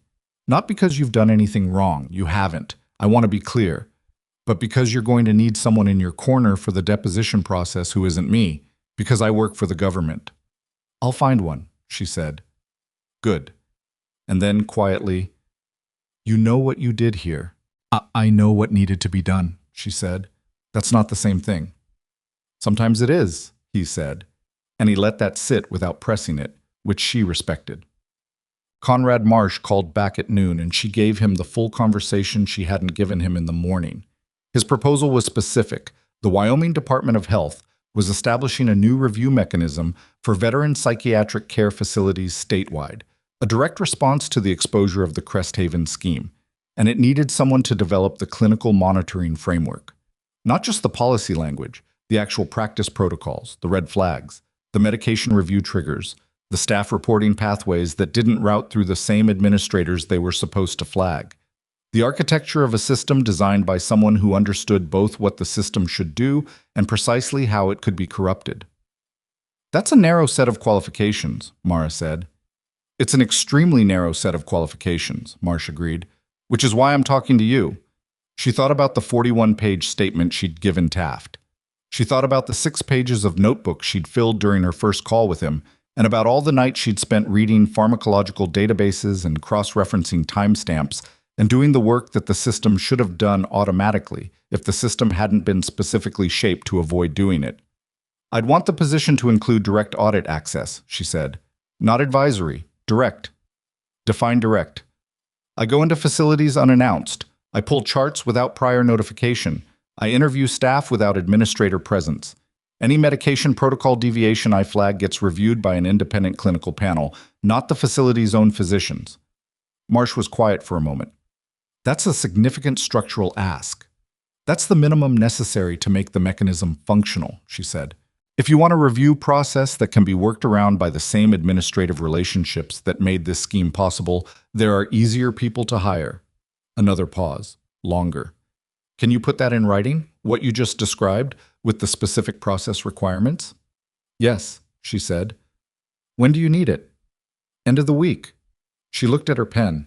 She'd been holding it since the start of the call. You'll have it Thursday. She wrote the framework document over 2 days, between visits to Harlow Falls General and phone calls with the attorney Taft had referred her to, a woman named Paula Reinhold, who practiced federal employment and whistleblower law out of Casper, and who reviewed Mara's situation in 45 minutes and told her, without inflection, that her documentation was the cleanest she'd seen in 11 years of practice. Clean how? Mara asked. You time-stamped everything. You kept personal copies on a device that wasn't hospital property. You filed written concerns through proper channels before escalating. You didn't access anything you didn't have legitimate authorization to access. Paula paused. Defense attorneys are going to look for the moment you stepped outside your professional scope. I've read everything you gave me. I can't find it. I know what my scope was, Mara said. That's what I mean. You stayed inside it even when staying inside it was the harder choice. Another pause. I'll be at the deposition. They won't get traction. She finished the framework document on Thursday as promised and sent it to Marsh's office. It was 23 pages. It covered medication monitoring, staff reporting pathways, external audit procedures, patient rights notification, service animal accommodation policy. That section was 3 pages and included specific clinical guidance on the therapeutic role of trained service animals in veteran psychiatric care, with 4 citations from peer-reviewed literature. She put those 4 citations in because they were relevant. She also put them in because she could. Jesse was discharged from Harlow Falls General on a Friday morning, 11 days after he'd been admitted to Crest Haven, and 6 days after he'd spent several hours on frozen ground in the Wyoming tree line. His core temperature had normalized within 24 hours of his arrival at the ED. The medication had cleared his system in approximately 60 hours, which was within the expected half-life range once the dosing was interrupted. His attending at Harlow Falls General, a physician named Dr. Andrea Sorrell, who had no connection to Crest Haven or any affiliated facility, had managed his care with the straightforward competence of someone operating in a system that was, for once, functioning as designed. Mara was in the lobby when he came out of the elevator. He looked different from the man she'd watched through a reinforced glass panel 11 days ago. Not restored to something prior. That wasn't how it worked, and she knew it too well to pretend otherwise. But present, oriented, his face had the specific quality of someone who had been through something significant and was still in the early stages of understanding what it had cost and what it hadn't, the kind of reckoning that would take time she couldn't accelerate for him. Boone walked beside him on a leash his sister Nora was holding, and the dog's head came exactly to Jesse's knee, and he kept it pressed there with each step, like a compass needle finding north. Nora was 26, compact, with her brother's eyes and a directness in her face that told Mara she'd been holding things together on her end of this for longer than anyone had acknowledged. She shook Mara's hand with both of hers and didn't say anything, which was the right response. And Mara appreciated it. Jessie stopped in front of her. You look better than last time I saw you, she said. You still look like you haven't slept enough. I've improved. He looked at her for a moment, and in the look there was the particular quality of 2 people who had been through something together and were now standing on the other side of it and didn't quite have the language for what that meant. Some things don't have language. That didn't make them less true. The framework document, he said. Nora showed me the press release from the Department of Health. The new review mechanism. It's not finalized yet. The service animal section. He paused. 3 pages. It needed to be thorough. Something moved in his face. Thank you, he said. It was plain and direct and had none of the deflection that people used when they were uncomfortable with their own gratitude. She'd noticed that about him early, the discomfort with being managed, and separately from that, the complete absence of discomfort with being honest. "You don't have to thank me," she said. "I was doing my job." "You were doing more than your job." She thought about what to say to that, and then she thought about what she'd told him in the hospital room. "I've been in rooms where nobody walked toward me," and she decided that was sufficient and didn't need to be elaborated. "Take care of yourself," she said. "Actually, take care of yourself, not the version of that where you say yes and then don't." "Same to you," he said. He and Nora walked out through the lobby doors into a December morning that had finally cleared, cold and bright and sharp-edged. The snow from the previous week compressed to gray crust at the edges of the parking lot, but the sky above it, the specific blue that only happened in Wyoming winter, when the air was dry and the light came in low, and everything it touched looked like it had been cut from something precise. Boone walked beside him through the lobby doors, and just before they reached Nora's car, the dog stopped and looked back at the building, just briefly, the way dogs did, checking, orienting, filing something away, and then turned and kept walking. Mara watched them go. The arraignments happened the following week and were covered by 6 news outlets, 3 regional and 3 national. Mara read the coverage on her phone in the evenings with the specific detachment of someone reading about something they had been inside of, but that now existed in its public form, which was related to but not identical to the version she had lived. The coverage was accurate in the broad strokes and simplified in the specifics, which was how coverage worked. It described the scheme. It named the defendants. It mentioned a whistleblower nurse whose concerns had provided critical documentation for the federal case. It did not get every detail right. It called her a Crest Haven staff nurse without context, which was accurate and incomplete. One outlet ran a headline that Mara read, set her phone down, and did not engage with further. What mattered, and what the coverage did get right, was the scope.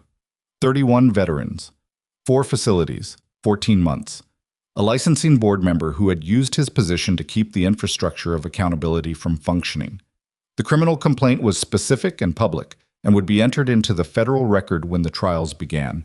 And the trials would be covered, and the verdicts would be public, and every person in that document would carry their portion of it forward with them for the rest of their lives in ways that no settlement or plea arrangement could fully undo. That was the thing about institutional accountability. It was slow and imperfect and procedural and frequently unsatisfying in its pace, but it was also, eventually, real. Raymond Coyle's attorney did release the politically motivated statement. It was followed, 8 days later, by a second statement announcing that Coyle would not be seeking reappointment to the Wyoming State Medical Licensing Board during the pendency of his legal proceedings, phrasing that managed to imply voluntariness while describing a circumstance in which his continued board membership had become legally and institutionally untenable. His replacement was appointed within the week. Michael Graves entered a formal cooperation agreement and pleaded guilty to 3 of 11 counts in exchange for testimony against Coyle. His sentencing was deferred pending his cooperation, but the plea was public record, and the 3 counts included one that carried a mandatory minimum that his attorney had been unable to negotiate away. Dr. Sandra Cole, after 3 weeks of negotiations conducted through new counsel, entered a plea to 2 counts. Obstruction and 1 count of conspiracy to commit healthcare fraud. She did not go to trial. Her medical license was suspended pending final disposition of her case, and the suspension was noted in the Wyoming Physician Registry, which was publicly searchable. Dr. Russell Holt's cooperation had begun early enough and been sufficiently comprehensive that his case was handled separately, as a cooperating witness rather than a primary defendant. His attorney negotiated a deferred prosecution agreement contingent on sustained cooperation and community service requirements. His medical license was suspended for 18 months by the Wyoming Board of Medicine following a disciplinary hearing at which Mara submitted a written statement that was entered into the record. Bernard Weil, once located, processed, and moved through the federal system, cooperated fully and immediately, which his attorney characterized as acceptance of responsibility, and which the prosecutor's office characterized as the behavior of someone who understood the weight of evidence against him. He entered a guilty plea to 5 counts. His medical license was permanently revoked. The revocation was listed in the National Physician Licensing Database. The transport company operator, a man named Garrett Foss, who had driven Jesse's van to the service road and walked away from it, was convicted on a single federal count of conspiracy after a 2-day trial. He received 18 months. His attorney argued he was a low-level contractor who hadn't understood the full scope of what he was participating in. The jury did not find this persuasive. His choice to physically remove the GPS transponder before abandoning a medically vulnerable patient in a vehicle on a snow-covered service road in Wyoming had a way of answering that argument for itself. Raymond Coyle's trial was scheduled for the following spring. He had not entered a plea. His attorney continued to issue statements. In the federal courthouse in Cheyenne, the indictment sat on file with his name on it and waited. Mara's formal appointment to the Wyoming Veteran Care Oversight position was announced in January in a press release from the Department of Health that was 4 paragraphs inaccurate. Her title was Senior Clinical Monitor, Veteran Psychiatric Care. The salary was 15% lower than she'd asked for, and she'd negotiated it to 8% lower than she'd asked for, which was not where she'd wanted to end up, but was within the range she'd decided was acceptable before she started. The work began immediately and was not glamorous. She drove to facilities across Wyoming in a state vehicle that had 73,000 miles on it and a heater that worked inconsistently above 40 miles per hour. She showed up unannounced, which she'd been promised and which was honored, and she pulled charts and interviewed staff in rooms that were quiet enough that she could hear the building's institutional sounds underneath the conversation. And she knew those sounds now, what they meant, what they were covering, in a way she hadn't before. She found 3 things in the first month that warranted formal escalation. None of them were Cresthaven scale. 2 were documentation failures that probably weren't malicious and definitely weren't acceptable. 1 was a medication protocol irregularity at a facility in the north of the state that she referred to the independent clinical panel she'd insisted on as a structural requirement, and the panel reviewed it and found it warranted further investigation, and further investigation found that it was a systemic ordering error that had been occurring for 7 months without anyone catching it, and the correction was made, and no patient had been seriously harmed, and Mara wrote it up and filed it and went on to the next facility. That was the work. It wasn't a single moment of vindication. It was what came after. The ongoing, unglamorous, necessary labor of actually fixing the thing rather than just exposing it. She was good at it. Not because she was exceptional in any cinematic way, but because she understood the specific terrain she was working in, where the pressure points were, where people looked away, where the language of institutional compliance could be used to obscure rather than ensure accountability. She'd seen it from the inside. That was not a comfortable thing to know, but it was useful. She saw Jesse twice in the months that followed his discharge. The first time was at a deposition in Casper, where they were both being questioned by a defense attorney representing one of the facility administrators in the superseding indictment. The deposition room was beige and fluorescent and had a water pitcher that nobody touched, and a court reporter who typed without looking at her hands. Jesse sat across the table from Mara in the waiting room beforehand. They were being deposed separately, but their schedules overlapped. And Boone was at his feet because Boone went where Jesse went now, and the facility had been told in advance, and there had been no pushback. He looked okay. Not uncomplicated. Okay wasn't the same as uncomplicated, but present, oriented, moving through his life with the specific intention of a person who'd had their life moved for them and had decided, with full knowledge of the cost, to take it back.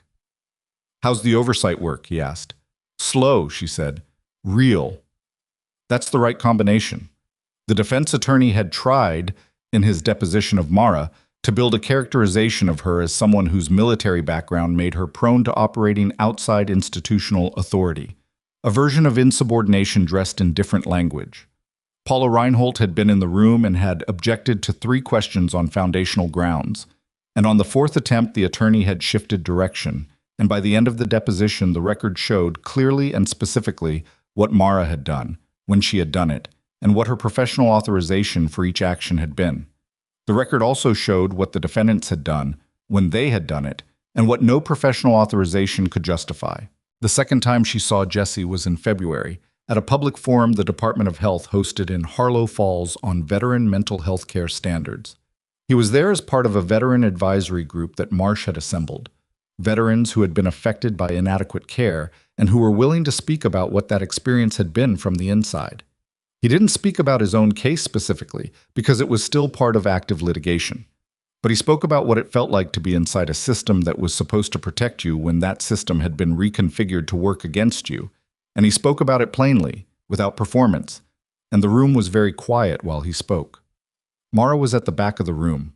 She watched him, and she thought about the first night, the reinforced glass, the stripped room, the breakfast tray on the floor, and about how 11 days in a building could change the trajectory of a person's life in multiple directions simultaneously, and how most of those directions were not of anyone's choosing.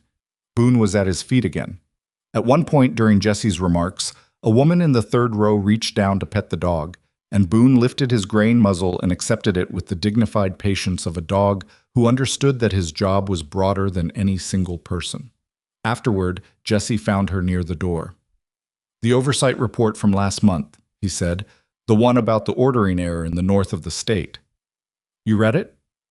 It's public record." He paused. 7 months. Nobody caught it for 7 months. "We caught it," she said. "That's the point of the mechanism."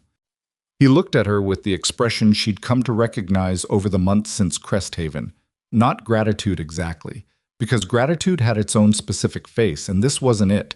It was something more considered, the recognition that work which mattered was being done by someone who understood why it mattered. "Don't let them shrink the mechanism," he said. "When budgets get tight and the urgency fades, don't let them make it smaller." "I won't," she said. "I know." He looked at the room, the forum attendees dispersing, the Department of Health staff gathering materials, the ordinary aftermath of a public event that had said true things in a space where true things needed to be said. "Do you miss it? Clinical. Being on the ward." She considered it honestly. "Some of it," she said. "The direct contact. The moment when you can actually see that something you did helped." She paused. "But this, if I do this right, it's not one patient at a time. It's the system those patients walk into. That's a different kind of necessary." He nodded once. "Good answer." "I've been working on it." They said goodbye at the door. Boone pressed his muzzle against her hand briefly, and then turned and went with Jesse into the February night, which was cold but not hostile, the kind of cold that asked something of you but didn't try to take anything. What Mara understood, in the months after Cresthaven, was something she hadn't had language for before and still didn't quite, which was part of the truth of it. The people who had built that system, Coyle, Graves, Weil, all of them, had not, most of them, started with malice as their primary motivation. They had started with calculation. They had looked at a population of people who were vulnerable and isolated and whose suffering was bureaucratically complex and publicly invisible, and they had seen an opportunity, and they had taken it, and they had then spent considerable effort maintaining the infrastructure of normalcy that allowed them to keep taking it. The malice had come later, as a byproduct of protection. When Mara had noticed, the malice had been directed at her, specifically in the form of a manila envelope in her locker. That was the thing about systems built on the silence of the people inside them. They were fragile in exact proportion to how much they depended on that silence continuing. One person who decided not to be silent, who documented rather than absorbed, who walked toward rather than away, one person could be enough to make the whole structure visible. Being enough didn't mean being unaffected. She carried things from Cresthaven that would not entirely go away. The specific exhaustion of those 11 days. The particular anger of reading a disciplinary notice that had been constructed to destroy her professional credibility rather than address any genuine failure. The image of a stripped hospital room. These didn't go away. But they also weren't the only things she carried.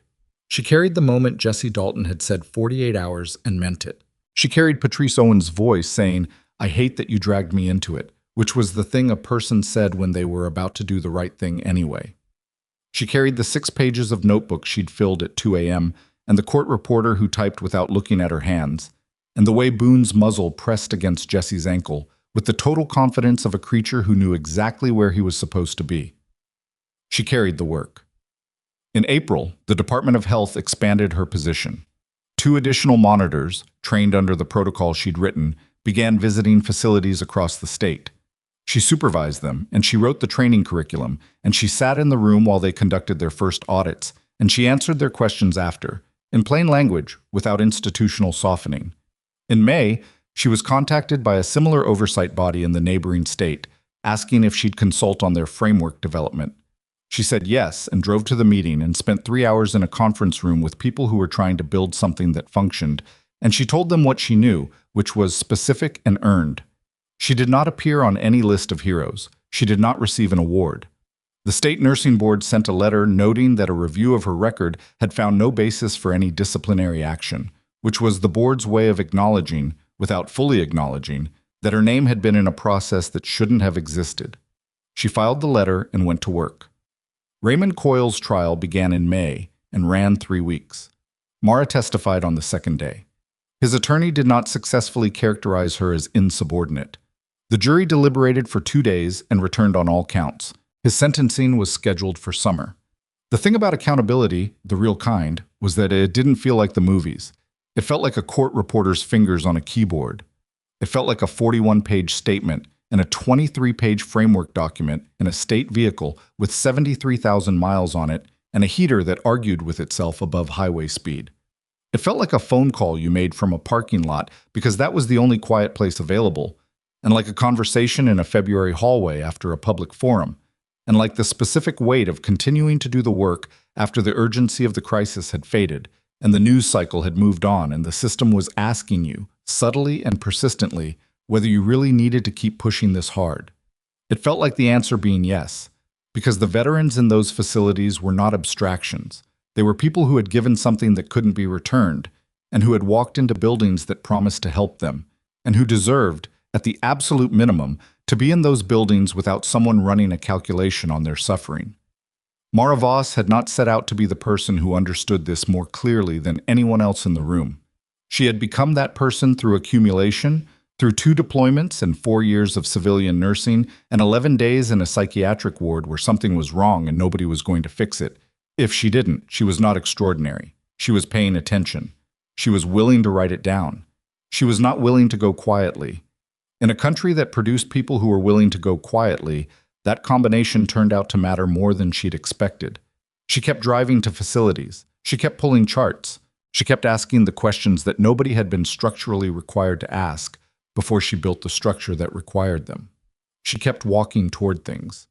It was the only thing she'd ever known how to do, and it turned out, in ways she hadn't chosen and couldn't have predicted, at a cost that was real and a consequence that was realer, it was enough.